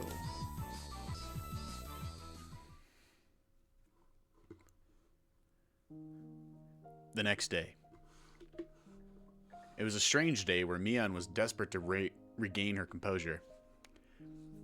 Every time our eyes meet, she would say that she had something to do or that she had to use the washroom and run off. Unable to just watch, Rina was taking care of her the entire time. Mion-san, she's acting totally strange today. I know the whole story, but it's hard to explain. There are times when girls are emotionally unstable. It's best to just leave her alone. Turning around, I saw Rina calling me from the hallway. I wonder what it was. Kichi-kun, over here! Over here! What is it calling me over like this? Is it a secret? That is... It looks like it was a disaster. Yeah. Mi-chan seemed pretty broken, but I somehow got her working again. I'm surprised you managed it. How did you do exactly? Same way I do with the television. Just came at it from a 45-degree angle and yeah. Saying that, she made a chopping motion. You know, I can't tell if you're joking or not, right? She'll be fine by tomorrow. Also, there's something I want to do, Kichi-kun. I didn't meant to do anything wrong, but I still feel guilty. I'm listening. Thanks. You see, Mi-chan is just going to pretend the last few days were never happened. Never happened, huh? I see. Well, that's one way to run from it. So, you see, Kichi-kun, could you pretend too? Then Mi-chan can go back to normal. Then Mi-chan go back to normal. just doing something as simple as that? Is it really going to be okay? Please, until Mi-chan gets her feelings in order, just go with it. Okay, I got it. Even though I shouldn't have been at fault for some reason, I feel guilty. The one at fault here was the one who knew about the entire situation and pretended to be Mion for an entire day. Shion. Ugh, but she never once said that she was Mion. Ugh, what am I supposed to be angry at? Seeing me stomping the ground impatiently, Rihanna giggled. But Kichi-kun, you knew as well that Mi-chan has some cute things about her. Rina talked in a calm voice as her hair rustled in the wind. Yeah, I know that she'll never let it be boring. Good. Following this curt reply, Rina looked up at the sky and stretched. As long as you realize that, Kichi... As long as you realize that, Kichi-kun, these past few days will soon be nothing more than a story to laugh about. Copying Rina, I also began to stretch as I looked at the sky. The clear sky towered into the distance. There's no club activities or anything today. I'm sorry, Kichi-kun, but just for today, can you go home by yourself? It'll all be back to normal by tomorrow, so just for today, okay? If all it took was for everything to go back to normal was to leave Mion alone for today, then it was an easy decision to make. Got it. I can't say it directly to Mion, so I'll say it to you. I still feel kind of guilty about it, so I want to apologize. No. The root of the problem was Kichi-kun saying something insensitive, right? So if you learned anything from this, you need to look a bit into gaining a sense of delicacy. Right. I'll try. That day was the shortest day of my life. Rina was talking to Mion while accompanying her around the entire time. It looked like a really fun conversation, so I reflexively thought about joining in, but I made a promise not to. It seemed that Mion was also trying her best to ignore me. So likewise, I did my best to ignore her.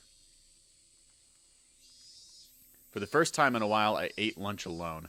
Mion and Rina ate theirs by themselves. As I let out a sigh, in my ashen mood, Rika-chan came over and patted me on the head. Both Keiichi and me learned a whole lot. I'd never say it like that.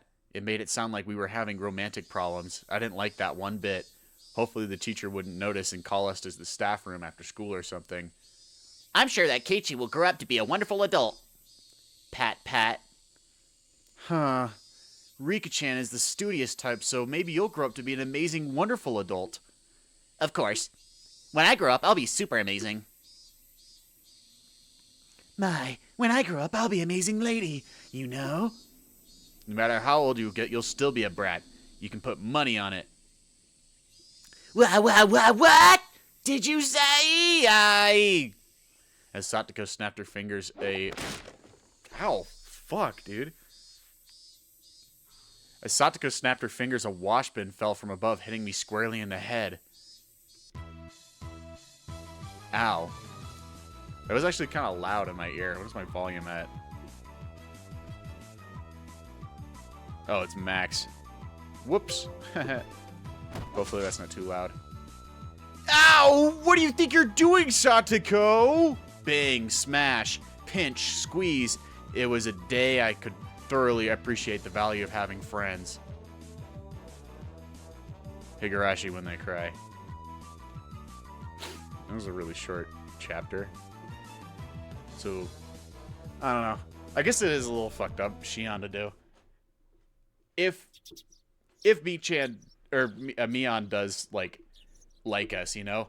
If Mion does like Keiichi, and Shion knew that is a little fucked up to rub it in her face. But, yeah, I don't know. Today was Saturday, so school ended up in the blink of an eye. It felt really good to go home with the sun high in the sky. On any other day, our club would have been up to mischief during an ample after-school time, but today Rika-chan had a rehearsal for tomorrow's Watanagashi to go to. How is that going, Rika-chan? Do you have it down in practice? I'll try harder than last year. You were so exhausted and sweaty after last year's ceremony. She'll look far more fit this role this year. Please look forward to the fruits of her training. The Watanagashi festival everyone had been talking about was tomorrow, was it? The festival being in June felt a little early to me, but the onset of summer came quickly this year, so it fit the image of summer festival pretty well. June is summer. June's like way summer, right?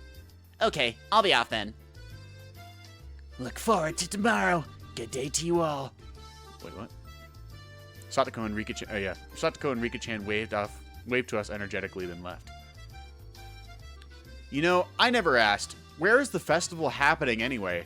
I don't remember there being anywhere around here that seemed suited for hosting one. They do it at the Furuta Shrine. We went there for a walk one day, remember? It was that place with a really good view. Oh, right, I remember. There was a shrine all the way up on that hill, wasn't there? It seemed far too grand for Hinamizawa. There's a great meeting hall in the shrine, too. The older people get together there and sing karaoke or practice calligraphy from time to time. And kill people and slaughter them. Pull their insides out. Ritual sacrifice. Real fucked up. It's more like a recreational facility than a simple shrine. I see. I guess it makes sense that it looks so grand then. Mi-chan, is your family going to help set up today? Yep, we have male hands for that. Most of our relatives come from town to help. Male hands, huh? Well, I mean, I have nothing to do at home today, so... Would it be a problem if I squirmed my way in there to help out, too? Uh-huh. You want to help us, Kei-chan? Not if it'll bother you all. I was just kind of interested. We had a bond dance and other festivals in town I used to live in, but I didn't even know where they took place, much less wanted to help. You could say that I had also no connection to this region. Having come to Hinamizawa, though, it really made me feel like this place was home that I had returned to. Before I knew it, I harbored a little interest in the small community activity for preparing for a festival the day before. I wonder if you'll be able to, Keiichi-kun. There's a lot of building tents and setting up terrors. I hear it's pretty hard physical labor. I mean, I wouldn't be doing it alone, right? The more hands we have, the faster it'll go. Your hands aren't worth nothing, bro. Barely even swing an axe. Can you even lift, like, a chair, bro? I bet not. Mion looked happy to hear that, but at the same time, her expression was completely tinged with hesitation.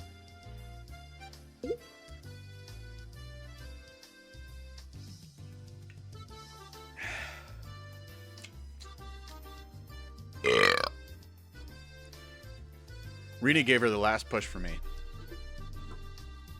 It's decided then. You should go for it, Kichi-kun. He's all yours, Mi-chan. Put him through the ringer.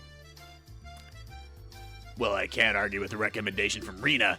Okay then, go home first, put on some work clothes, and come to the shrine. Oh, and you might want to bring a towel to wipe your sweat too. Got it. I may look scrawny, but I'm actually quite like I actually quite like breaking a sweat under the hot sun. Careful you don't hurt your back, okay? Right, enough of my old man spiel. I'll go to the shrine too as soon as I've changed. Mi-chan, you do your best too. Bye-bye. Mion waved vigorously to us and left. As far as I could tell from her gallant retreating figure, she seemed to have recovered from the weak state she had yesterday. Woohoo. Girls are quick to get over things. Mi-chan is already fine. I don't know how true that is. Just kidding. I bet it's kind of true. Right. Her switching back to normal so cleanly really makes it easy for me to talk to her. It was kind of funny though, wasn't it? Kind of like Cinderella. Like you can't meet her anymore once the magic wears off. Rena began to giggle a fair bit in amusement. Did she like this sort of thing? Incidentally, me going along with it gave me a weird, hard to describe feeling. Did I turn myself into a plaything, or did they do it for me? If you think it's so funny, then you should try pretending to be... Oh. If you think it's so funny, then you should try pretending to be a different Rena, too. She doesn't have to, bro. Yeah, that sounds like fun. Kichi-kun, what kind of Rena would you want to meet? Not the one I met last time. What the fuck? One with a bust size of at least 90. Huge knockers that you're okay with me touching. I can't do that. She'd be great at cooking and make me lunch and come to see me in the mornings. I do that already. I pull Rena's head into a tight grip and start to pet it. Grabbed her head? You're Rena Rugu, right? Rena, not Reina. Whoa, wait. Rena, not Reina. So you just stay as Rena forever, got it? Wait. Isn't that her real name, though? How does Kichi know that? Wait, huh? Thanks. Have fun helping me set up the festival. You got it. Let's meet up tomorrow. That's weird. Wait. She is Reina, though. That's okay, whatever. I got changed right away, and slinging a towel around my neck like Neon suggested, I set off for the shrine.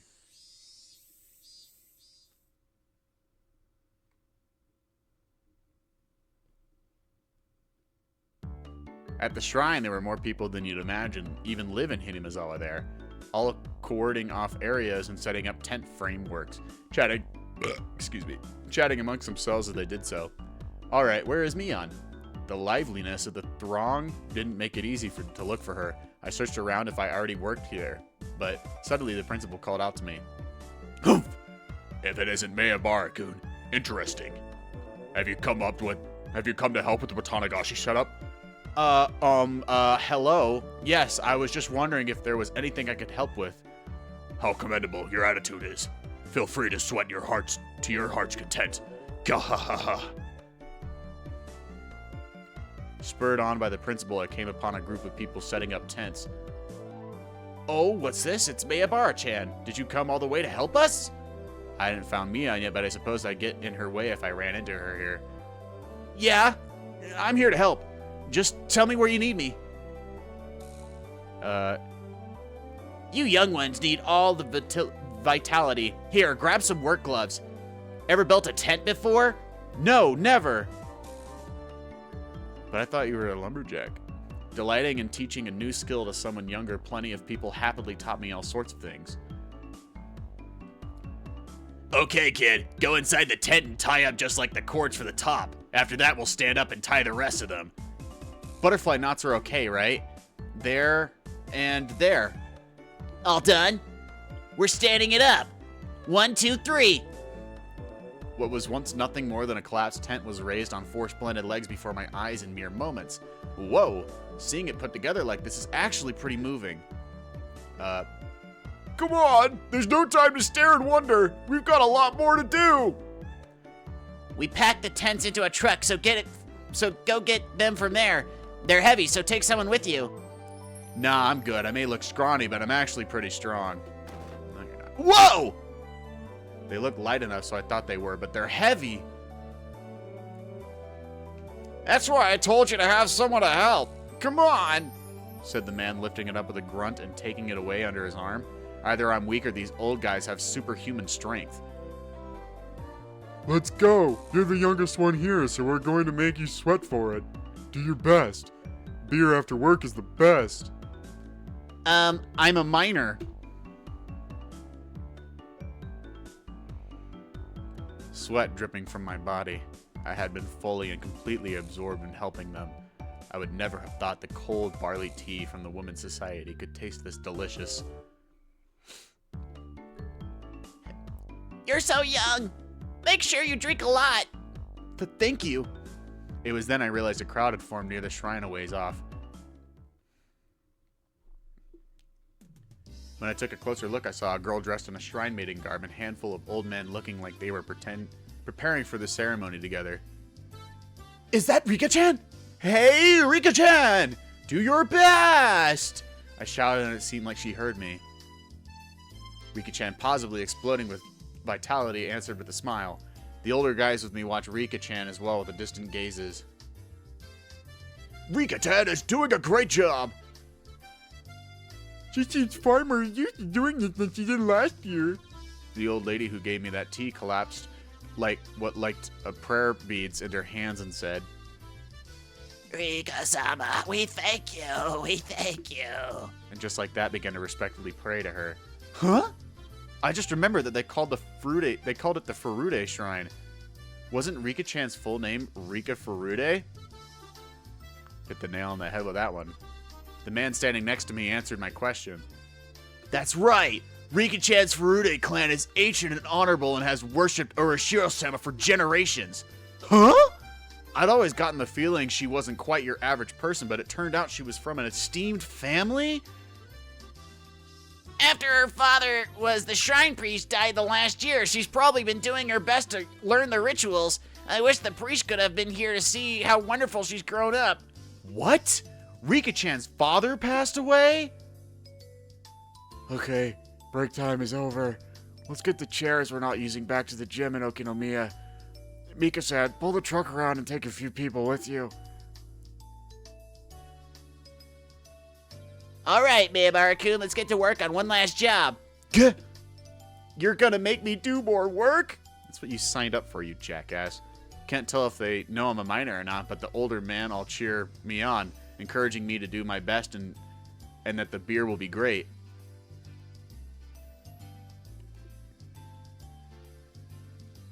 Kei-chan working hard, I see. I passed by Mion. She was carrying a big cardboard box. It looked like she was right in the middle of working as well. Judging by the sweat sweeping into her shirt, it seemed I wasn't the only one with my hands full. Yeah, I'm working my ass off. You work hard too. The beer's gonna be great. We were worked to the bone until the sun began to set and it started cooling off. Freeze frame. Fade to black. It was soon full-fledged night, and the clear sound of the higurashi eased the moderate pain I felt. The older guys began their night before drinking party in a tent a fair bit off, causing quite a ruckus. The shrine grounds, on the other hand, had turned into a lonely road, tickled by the cool evening breeze, despite being so festive just a little while ago. The wind felt good. I leaned it on one of the stone guardian dogs at the front of the shrine. I gave my legs a good stretch as I let my mind wander. And suddenly, a paper cup filled with barley tea was thrust before me. Kei-chan, great work. Here's some tea for you. You're so considerate. Thanks, me. Her voice sounded exactly the same, but it felt somehow different. Wait, you're... Hey, it's Shion. Don't go giving Mion all the credit. She isn't considerate at all. Don't get us confused, okay? Shion, you little... Now that I've caught you, you're not getting away. It was your mistake, Kei-chan. I've never said I was anyone other than Shion. I guess I can't argue with that. Hee hee. That's right, you're no match for my older sister, so I can't let you be a match for me either. Anyway, your tea. It's going to get warm. Come on, please cheer up. I'm trying to make it up to you with this tea. I'm confused. She didn't really, like... She didn't really do anything that crazy, right? I mean, I guess she hurt Mion's feelings. I don't know.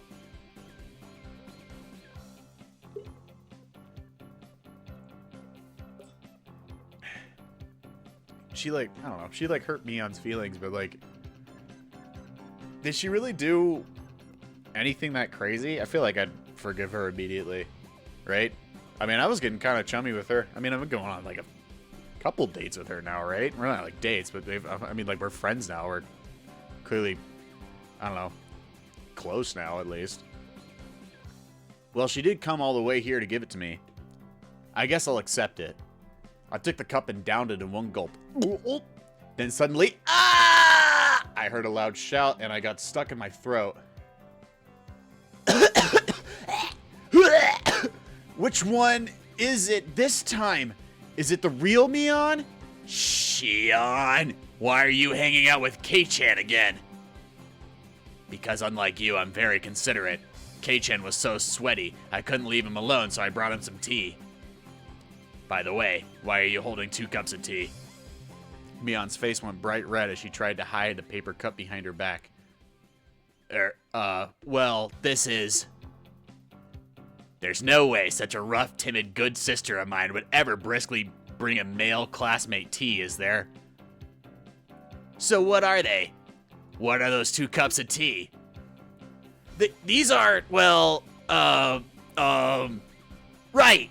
I was just so thirsty I figured I'd drink too. That's so like you. Come on, chug, chug. As Shion cheered at her, Mion downed both cups of tea, one after the other, excuse me. Erg. What a fabulous drink that was. I expect nothing less from you. Kei-chan, you give her a hand too. Wait, suddenly this situation has gotten unbelievable. Mion doesn't usually get manipulated so easily like that. I've known for a while now, but Shion is terrifying. Mion, you can't hold your own against Shion? Mion, you can't hold your own against Shion? I hate her. And lately I hate her even more. Just then I heard the snap of a camera shutter. Tamataki-san?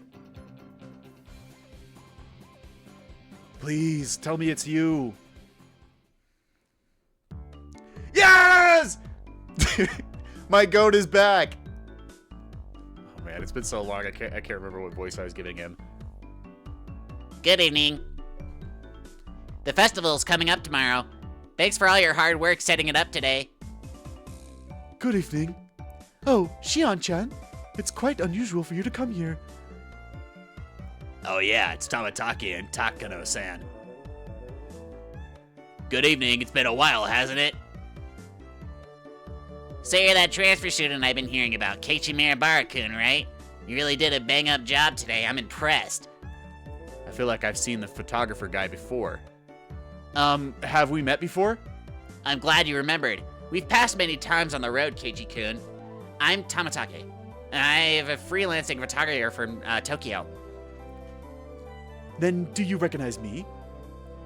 I'm sorry, but I don't. She's Mio Takano-san. Do you remember when you were at the doctor's office when she still had a cold, Kei-chan? Mio-san is one of the nurses who works there. Call me Takano. I'm pleased to meet you. I wonder if she squeeze over them like in the shrine storeroom. That's very thoughtful of you. Tamatake-san seemed to be quite entertained at the Sonozaki twins being in the same place, and he took pictures after picture. I've heard about them, but this is the first time I've actually seen a pair of identical twins. You really do look exactly alike. We're not just alike on the outside. See our underwear matches too. You're gross, Shion. Yeah, you idiot, what the heck are you doing? Things have never been as lively as when the two of them were together. I thought they were exactly the same at first, but I've started to get a handle on which one is which. Mion is Mion, and Shion, well, she seems a far better actor than Mion was. In the first place, somebody that could spurn Mion so easily wouldn't have shown such weakness to those lard buckets at Angel Mort. True. If that was the case, then that cowardly behavior from that day was all a complete act. They're even more alike than when they were little. I hear even the parents had such a hard time telling which was which. That's really easy to imagine. I totally understand what they must have gone through. Takano gave me a kind of odd look, but explaining would have been a pain, so I didn't bother. Tamatake, are you going straight back to Tokyo after you get your pictures of the festival? Yep, though I would rather just stay here forever. Silly adult things, that's all. I hope your photos win a fabulous prize soon. I've been praying for it. Thanks. Next time I'll come and bring the pictures I took of all of you today. Hey, Barakun, you did a lot of work today. You must be tired from your physical labor you're not used to. Huh? Well, I'm tired, but it was still pretty fun. Ah, youth, I'm so jealous. Takano-san smiled with an adult elegance that no one in my circle of friends possessed. The wind caught her hair. She gives off an intelligent beauty. Oh! Oshi-san jump scare, bro. What the fuck? Oh, wow. Hello, everyone. It seemed like our merry crowd was standing out this time. An overweight older man addressed us. And again, it was someone I thought I knew. If I recall correctly, he's a policeman, isn't he? Oh, Oshi-san. Good evening. Doing a preliminary security inspection for tomorrow? Yeah, something like that. Oh, if it isn't Tamatake-san. It's certainly been a while. I'm honored you remembered my name. Really do love Hinamizawa, don't you? The apartments around here are far cheaper than the ones in Tokyo. You should just move here and get it over with. I know a realtor I can introduce you to. Why is Oshi-san trying to convince him to move here, bro? Is he trying to kill him? I appreciate the thought. I'd very much like to follow up on that. All right, everyone. Have a good year. And Happy New Year to the Sonozaki twins, too. Happy New Year, Detective Oshi. We appreciate your work. We'd like to end this year's festival with the least amount of inconveniences possible. That's pretty strict on me. Detective Oshi left us with a low laugh and headed off to talk to some police officers standing a ways away. I gave Mion a glance and saw her making an annoyed face as if she were glaring bullets at someone she hated. Yeah, it'd be nice if the police didn't have to do anything during the Watanagashi this year. You like this place too, don't you? Oh, you mean to say you dislike it, Jiro-san? I quite enjoy such fantastic stories, you know. Especially with the times being so dry and uninteresting. The Curse of Urashiro-sama, you mean? Curse? Tamatake-san used a troubling word. Then suddenly someone tugged at my arm. Kei-chan, I'm pretty hungry. Want to go to the tent with the drinks and have some candy and sweets? Uh-oh.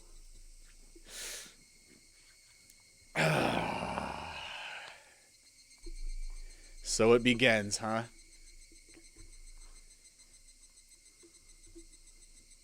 Huh?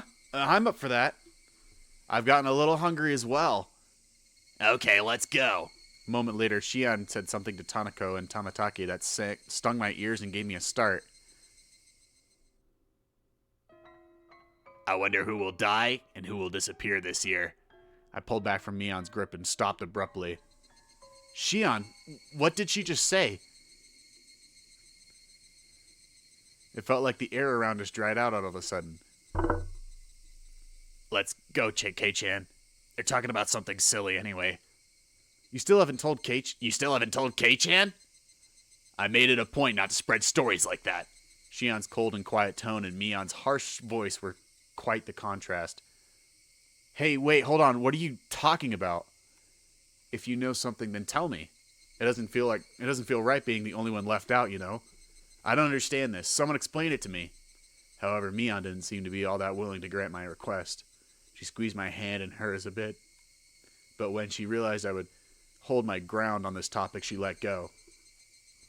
I'm gonna go to the drinking tent first then. If you don't come soon, Kei-chan, there won't be any left for you. Arg!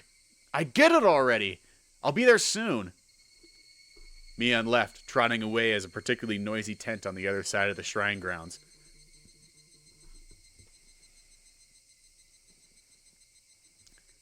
Before she got there, she stopped and turned back around. I showed no signs of going after her, though she ran off. I could tell if you haven't heard, I suppose. But it might be smarter not to ask when you go for her to eat dessert. Hey, now, you've already gotten my full attention here. I'm not going to leave without asking at this point. I gotta pee really, really bad. I'll be right back. I think Kei-chan has the... I think Kei-chan has the right to hear this, too. My sister was just stealing that from you. Oh, I think Kei-chan has the right to hear this too. My sister was just stealing that from you. Shion's voice was bristling with thorns, as if somehow blaming Mion. What on earth are you talking about? I don't really like people acting so self-important. Tamatake-san... Takano-san realized how prepared I was. Looked across the group. After confirming that there were no objections, she opened her mouth. Do you believe in curses, Mayabara-kun? Curses? I think they're interesting, but I don't really. I feared their cynical stares and winced. It was like they were telling me it was stranger not to believe in curses. You're not wrong, Kei-chan. Curses are just superstition. It's only natural that you wouldn't believe in them. Besides, Besides, you can't take the time you need to decide whether you'd believe in curses after all. You've heard us, though, said Takano-san, giving a little smile. They're trying to scare me. At least that's what it feels like. Alright, I'll start. Keiichi-kun, do you know about the Hinamizawa Dam project? Oh yeah, the other day at Angelmort, Mion rather told me about that. You mean the plan for the dam that would flood all of Hinamizawa, right? That's right. Residents of the town banded together to fight it, and fierce battle with the government unfolded. I've heard that too. The entire village united using all the power at their disposal, mass media, political influence, and other things, and fought the country. The way Mion described it made it sound like a boast. Oh, you know quite a bit about it. Yes, you're right. It's practically an epic tale. How just 1,000 or so villagers banded together and rejected the government's plans. Did you hear this from my sister? She likes those kinds of epics, you know? Yeah, she told me. There was, however, an office for the Hinamizawa residents' opposition faction. It was the shrine. You know the assembly hall? That's where it used to be.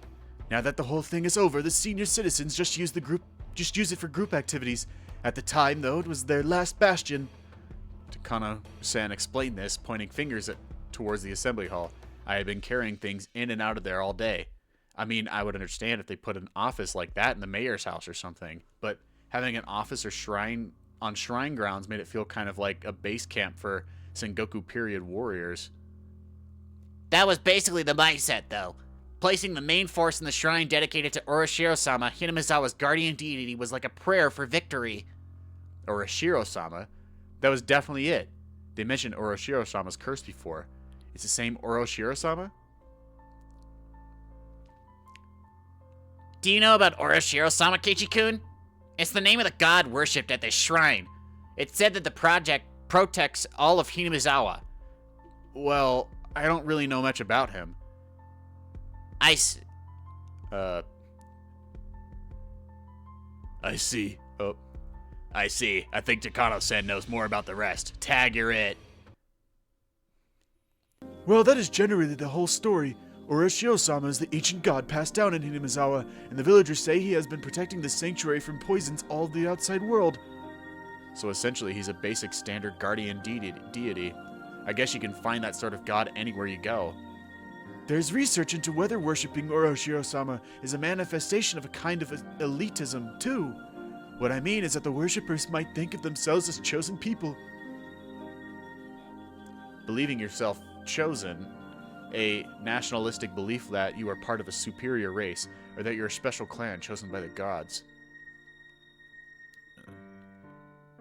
They believe that they're a superior clan, so they believe strongly in cooperation with others, but they also end up being exclusionary towards other clans. I won't go into too much detail, but it's a sort of national and religious ideas that lead to war. Of course, that goes for Japan, too. A long time ago, the people of Hinamizawa strongly believed themselves different from humans, that they were above them. They believed that the interaction with the lower world would sully their souls. So everyone believed that if one from the lower world came to the village, they would be sullied and suffer the wrath of Oroshiro-sama. Apparently that kept everyone away. Villages that hate outsiders come up all the time in Kindaichi novels. This was once a run-of-the-mill village for xenophiles. Well, they'll deny it if to preserve their pride. It was a long time ago, after all. Things are different now. Shion followed up quickly, having sensed the thorns in Tamataki-san's words. Tamataki-san, embarrassed at what he said, scratched at his head. So this shrine worships Oroshiro-sama, thinks of Hinamizawa as holy ground, as its symbol of the traditional hatred from the outside world. I get it. So that's why they chose the Shrine of Hinamizawa's guardianship as their base of operations, to resist the Soli Dam construction project that came from the outside. Correct. Smiled Takano, pleased. What? She's not even on screen. She must dislike stupid people. Superstition, every last bit of it. The villagers gave everything desperate to oppose the dam construction, and right in the midst of it, the incident drove home the finishing blow. The incident? I know that. I know what the incident is. Oroshiro-sama's curse. The person managing the construction site of the Hinamizawa Dam was murdered. 4 years ago, I believe. It took the newspaper by storm. Do you remember it? No, I don't remember it. He had a fight with a subordinate and was beaten to death with a pickaxe. His limbs and head were torn off and the remains disposed of. One of the dismembered homicides. They were all the rage at that at one point. Such a gruesome incident. But it was just that, an incident. A person caused the incident, after all. Should they really put it down to the curse? Then the following year, the man who had organized Hinamizawa's group of dam proponents, he fell from a cliff while on vacation and died. Apparently it was an accident. Of course, most of Hinamizawa was hostile towards him. The police were all over the case as if there was a homicide, but in the end it was just judged to have been an accident. Now it's an accident. This is the most curse-like one, but it's still far-fetched. And then on the next year, this time the priest of the shrine contracted an unknown illness and suddenly died. This may sound a little rude, but the old priest was kind of a wait-and-see type. The whole village was in uproar about the dam, but he just kind of didn't seem to want to bother. The shrine was a symbol of the opposition movement, and its priest, well, his attitude worked against him. The villagers at the time had hoped for a leader, but their hopes were betrayed. Some people were apparently pretty angry, too. So at the time, all the old people were like, "This is Oroshiro-sama's curse." That's what they said. It seemed like every year, dam-related people in the village had resentment towards were dying. It was pretty creepy. And also, it's interesting. All of these incidents and accidents always happen on the night of the Watanagashi festival. What? See? Starting to sound like a curse now, isn't it? Then the year after that, in other words, last year, the sister-in-law of the man who was the leader of the dam proponents, the one who accidentally died, was discovered dead, having been beaten to death. Wait. The sister-in-law of the man who was the leader of the dam proponents, the one who accidentally died, was discovered dead. Wait. I thought the Sonozaki family. Oh. Wait, so does that mean... So, the leader of the dam projects, or the dam opposition... Wait. No, wait. The dam proponents, so...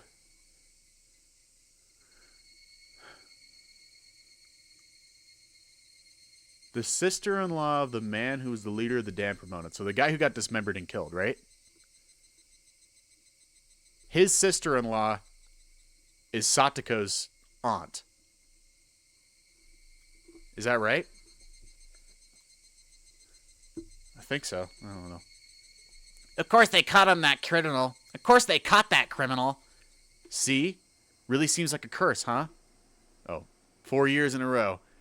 Each one of the incidents and accidents were relatively commonplace, but every single one of them happening on the night of the festival worshipping Urashiro-sama. That's not normal.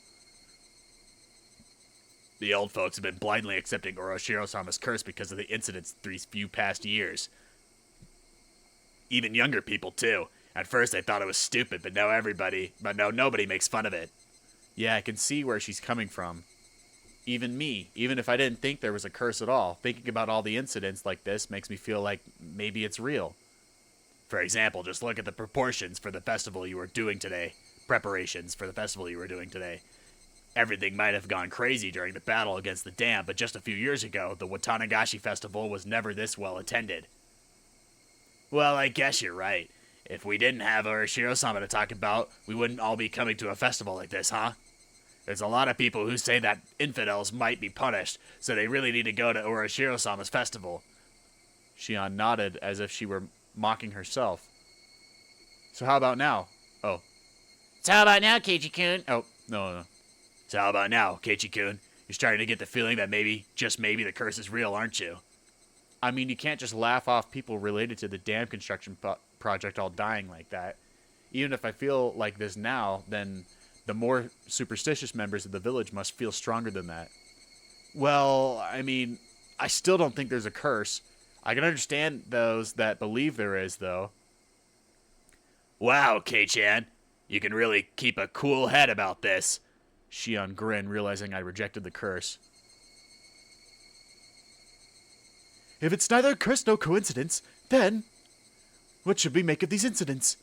Takano-san said, smiling playfully as if posing a riddle. Neither a curse nor a coincidence. But every year someone dies. What should we make of that then?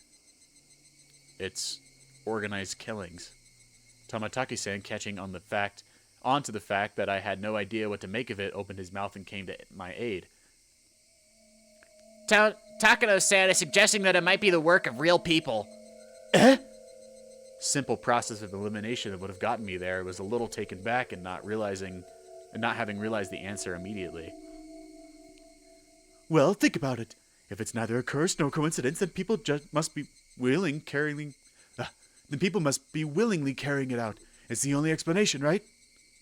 Pressed Takano-san, I smiled bitterly in spite of myself. Here I was just a few minutes ago thinking the very concept of a curse was absolutely absurd. When she suggested it was someone's doing, I ended up thinking there wasn't any way it could be a person. But Takano-san was right. It was either a curse or it was a person's doing. If unrealistic things like curses didn't exist, then the obvious next step would be to start thinking it was people behind it. But if that was the case, I glanced at Shion. If the culprit is a person, then they'd have to be if the culprit is a person, then they'd have to be someone from Hinamizawa. That's what the police officer Oshi-san thinks right now, too. Oh, no, it was her.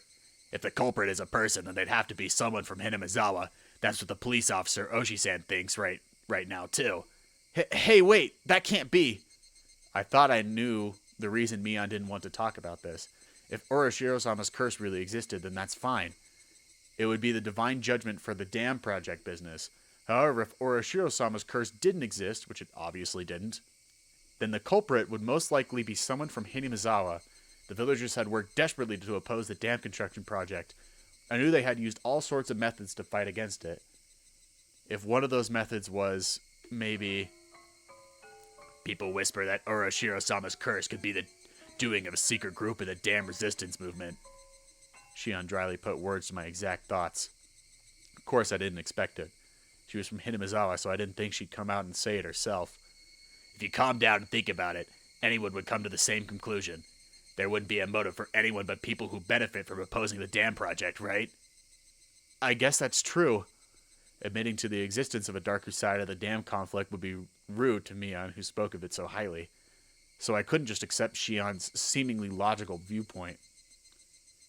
One more thing. The police probably don't know this. There's proof that someone from Hinamizawa committed these crimes, and the people of Hinamizawa know it. What? There's proof? Shion rebukes me to keep my voice down. Sorry, but this proof, what is it? It's the fact that one person dies and one more person disappears. One more person disappears? Did that mean that someone besides the one who died from the curse was a sacrifice? What do you mean by disappear? They just vanish and you never see them again? That's right. Suddenly, without a trace. As she spoke, Shion pretended to do a trick with her hands like she were making a magician's hat disappear. One dies a mysterious death and one disappears, never to be seen again. A strange vanishing act. But then why? How does that equate to someone from Hinamizawa being the culprit? Well, actually, Hinamizawa was this one really old legend. It's about how people offer sacrifice to Urashiro-sama to claim his wrath. Sacrifices? Yes.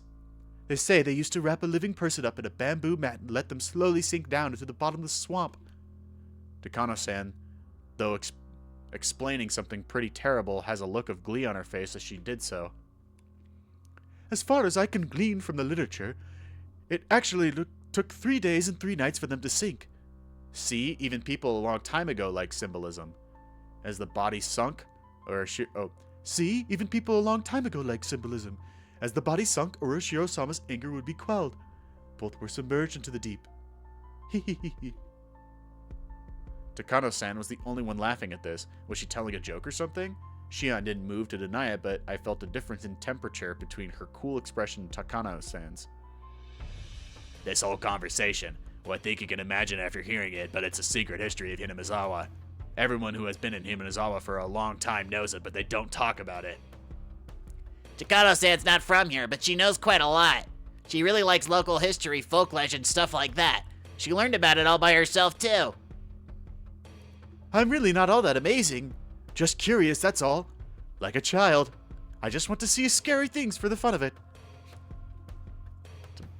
Toмотake-san laughed a little bit embarrassed. Well, wait a minute.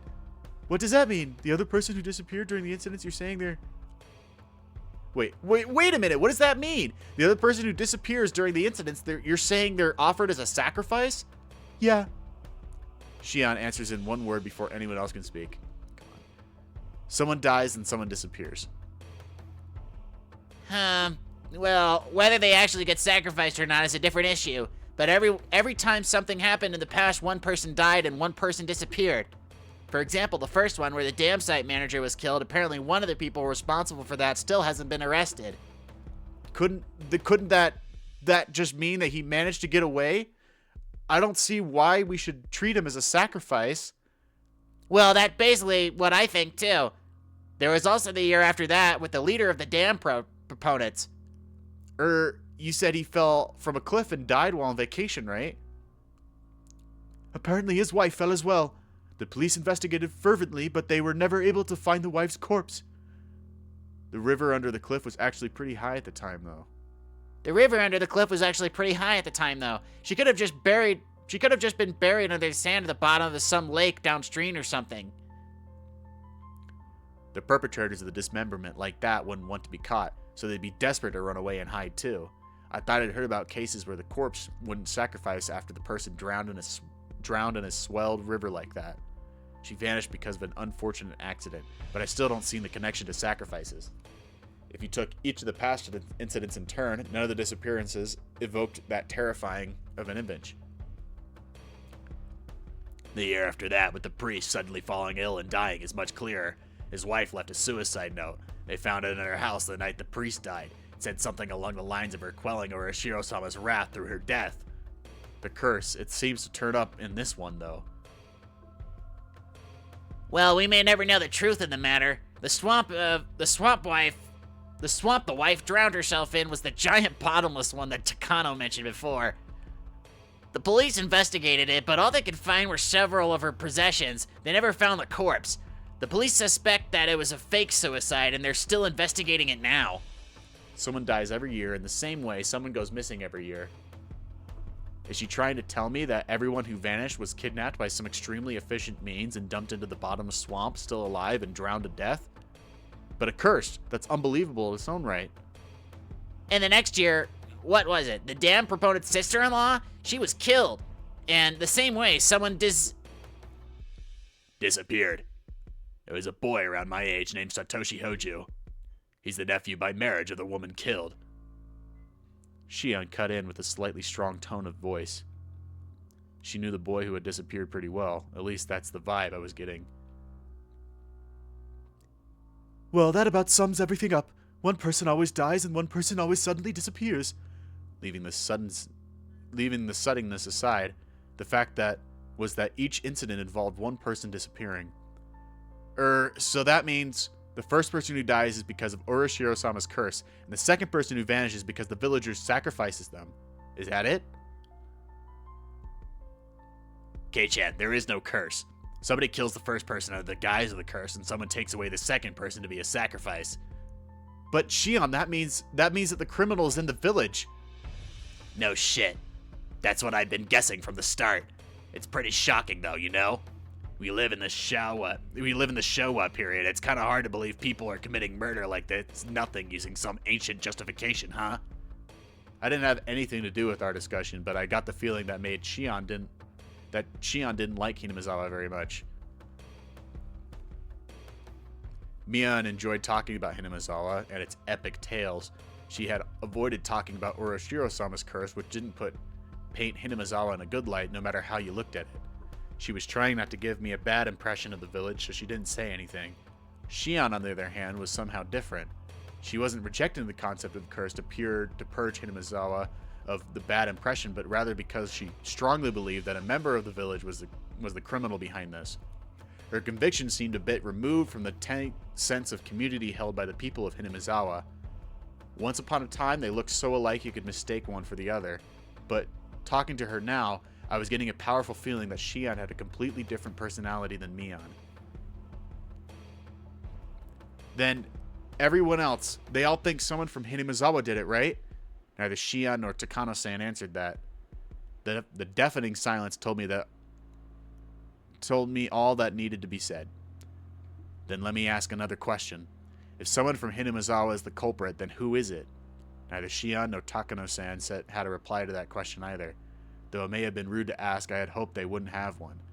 The reason I asked was to argue that their explanation that the culprit was from Hinamizawa was nothing more than one possibility. Shion caught on to my plan, and she gave a pained smile at my petty spite and opened her mouth to speak. All I said really just amounts to circumstantial evidence anyway. If any of us knew who it really was, we'd have gotten them into police hands already. As would anybody. Then what about Takano-san? She too smiled dryly as Shion had opened her own mouth. Well, I'd like to clear one thing up. I'm not a detective or anything, alright? In all honesty, I'm not really interested in who the culprit is.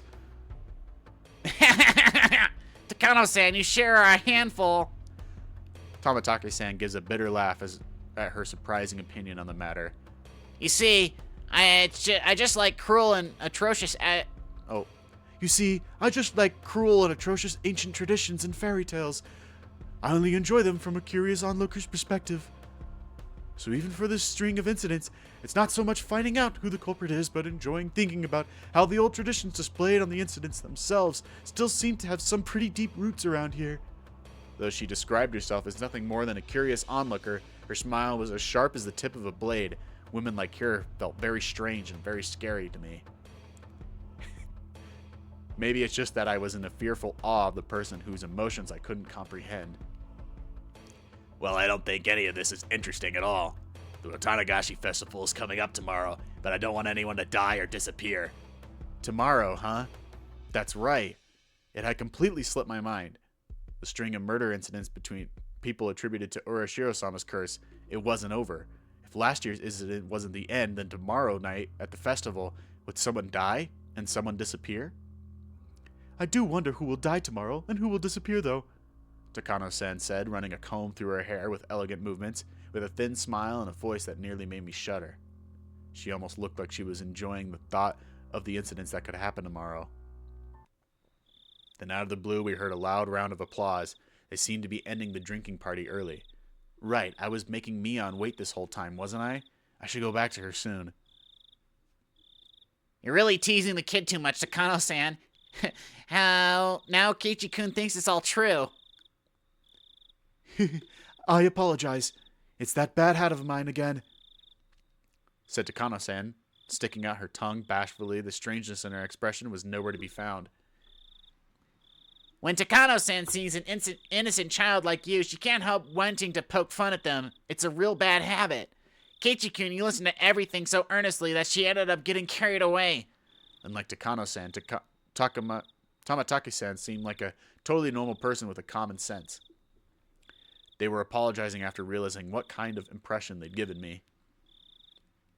The stuff Takano-san just said is full of fiction. If it made you harbor any bad impressions about Hinamizawa, then we apologize for that.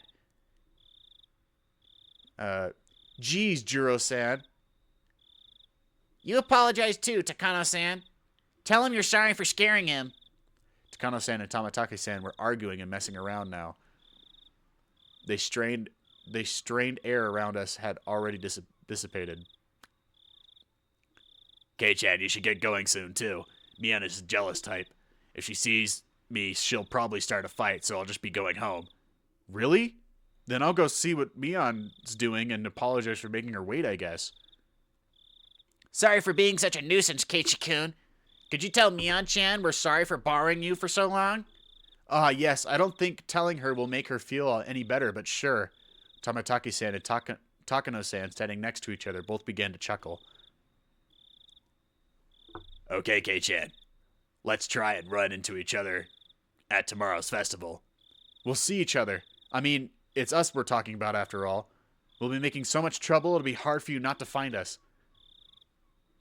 Shion and I said our goodbyes to Tamataki-san and Takano-san.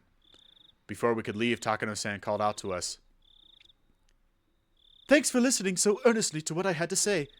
You're just so good at listening. I had a great time talking to you. Good at listening? Not at all. I was just in a state of perpetual bewilderment from all the shocking topics being thrown at me one after another. Did you like my story today? Well, it was pretty interesting. Then I'll tell you some more sometime, okay? There's a lot of pretty interesting legends and fairy tales about Hinamizawa. Of course, a lot of strange and creepy ones, too. I'll choose a bunch of my favorites and tell you about them. I was kind of happy but kind of worried. I can't help but smile dryly and scratch at my head. Keiichi-kun, you can go now. Takano-san is just messing with you. They say goodbye again and run off. I heard Tamataki-san call out behind him in a clear voice that we would see each other at the festival tomorrow. When I went to the tent Mion was waiting for me in, she was nowhere to be found. I made her wait so long maybe she got mad and went home. After asking some adults passing by, I heard that she went home talking to some relatives. Maybe I shouldn't have done that. But my regret for having made Mion wait wasn't enough to triumph over the impression Takano-san and Shion's uncanny story left on me. Serial murder incidents had happened 4 years in a row. Would tomorrow's events make this the 5th? And the possibility that someone from Hinamizawa was carrying this all out under the guise of the curse. The queer tradition of ritual sacrifice entirely unbecoming of the Showa period we lived in. I regretted it a little, though it was too late. If none of those creepy stories had anything to do with me, then I should have left Mion pull me away from that crowd. I felt a little ashamed about letting my cheap curiosity get the better of me.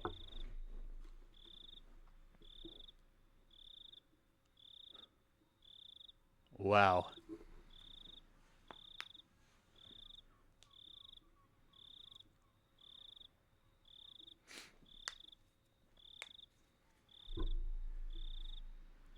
Wow, a whole lot of tips. Oh man,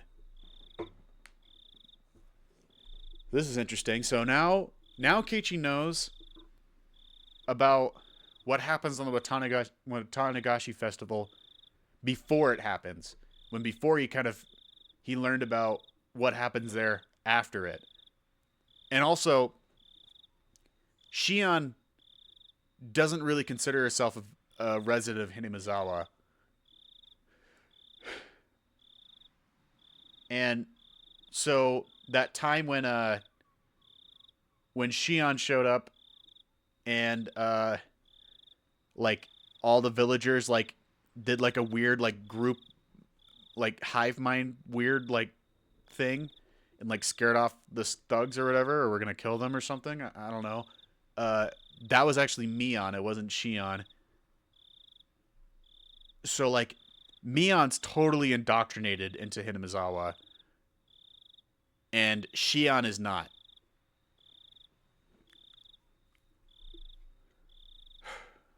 Oh wow, a whole lot of stuff, and we got 4 things.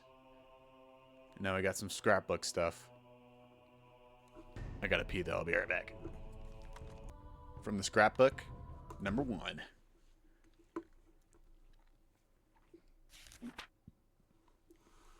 Oroshiro-sama's curse. In the ancient Onagafuchi village, the answer of Oroshiro-sama, his curse, was feared above all. However, it was seldom stated anywhere what eventually happens and what sort of divine judgment curse befalls them when Oroshiro-sama is angry. From various reports, All hell will break loose. Demons will come flooding out. The miasma from hell will flood outward and kill every villager, letting not a single one escape. the ones evoking the images of the village began annihilated stand out the most. These terrifying ideas of divine punishment are in alignment with many other religious beliefs regarding the apocalypse, hell, and it's easy to imagine that they are just ways of convincing people to obey the teachings in order to prevent such an end. The conditions for inciting Oroshiro-sama's wrath are likely the same as the taboos in Onagafuchi village. I believe that when an act was performed that violates one of these taboos, Oroshiro-sama was termed angry. And in order to quell his anger, they would perform the aforementioned sacrificial ritual. Sacrificial ritual. That wasn't too bad. Alright, scrapbook 2.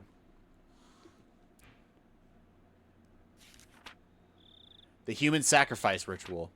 The sacrificial ritual was a simple drowning involving plunging sacrifices into Onagafuchi swamp, which was considered hallowed.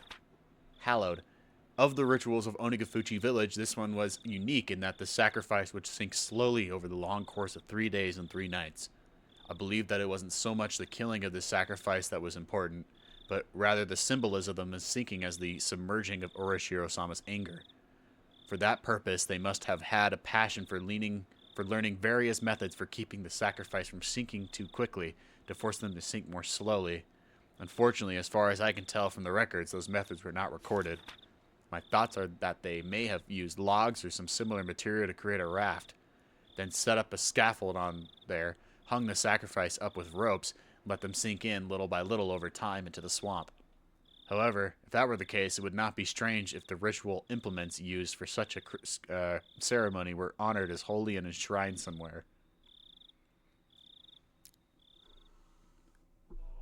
Okay, now number 3.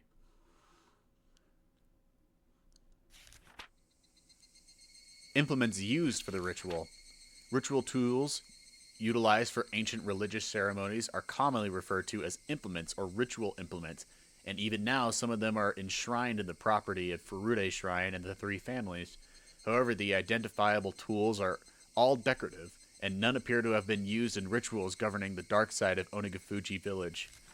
As the Edo era came to a close and many traditional rituals were lost, were they lost as well? All perhaps buried in the darkness? I don't believe so. Both the implements used on the night of the feast of Onikakushi and those used during the sacrificial ceremony must still exist, enshrined away from the eyes of the masses. Without a doubt, they exist here, today at this very moment in Hinamizawa. Also, I'm nearly certain where they've been enshrined was once locked steadfastly, has for some reason changed this year to a cheap-looking padlock. He may be able to do something about such a lock. However, it is not far from the assembly hall, nor is it even far from the presence of people. However, I will not give up. The night when it becomes a blind spot to everyone, to every villager in Hinamizawa is coming soon. Soon it will be Watanagashi. Ooh. Are these Takano's notes? I bet they are. I wonder if that's how they got killed last time. If that's why they were suddenly seen as the target all of a sudden, is because they tried to break in like last time, in volume 1 when Takano and Tamataki-san were killed and one was demoned away. I bet that's what they were trying to do the last time. They were trying to break into that shrine thing to find out these like ritual tools that they have, and they got caught, and that's when I guess they tried to run away, and then they were eventually captured. But yeah, anyway, weird. Festival's around the corner.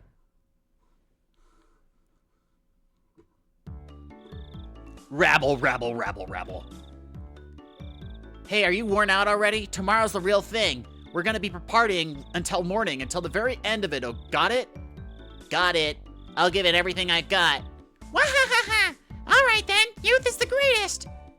Good work, everyone. Tomorrow is Watanagashi at last. Let's get some shut-eye and save our energy for tomorrow, right?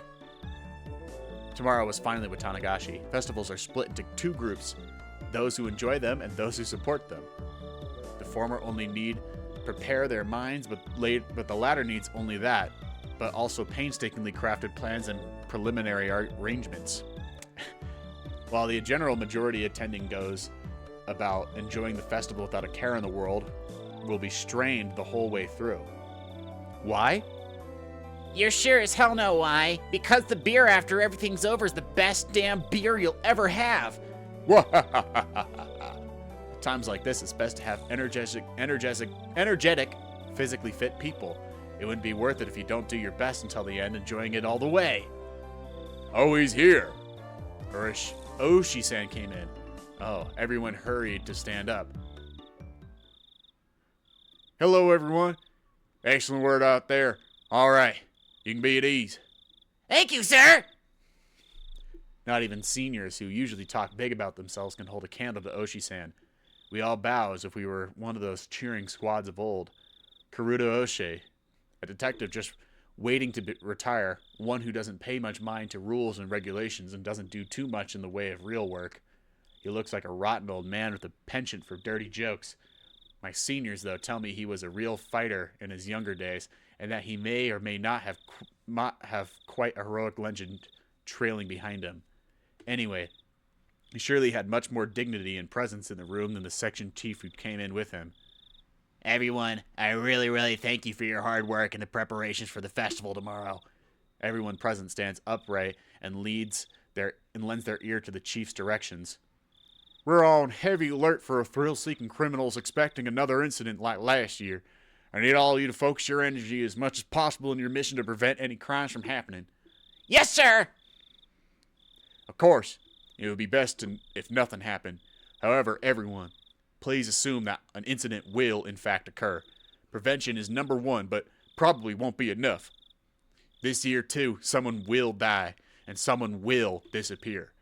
There's really no doubt about it. Nfu-fu-fu. Everyone apart from the section chief smiled painfully. Oshi-san, that won't do. We need to be more serious about this. The important part isn't to get past the night of the festival. It's to be able to quickly, swiftly, and aggressively pursue whatever does happen tomorrow night. I won't tolerate anything else than that. I won't tolerate anything less than your best. Clench those cheeks. We're gonna rip all the skin off the ghost of Orishiro-sama's curse. Yeah! And that's that. Oh, man.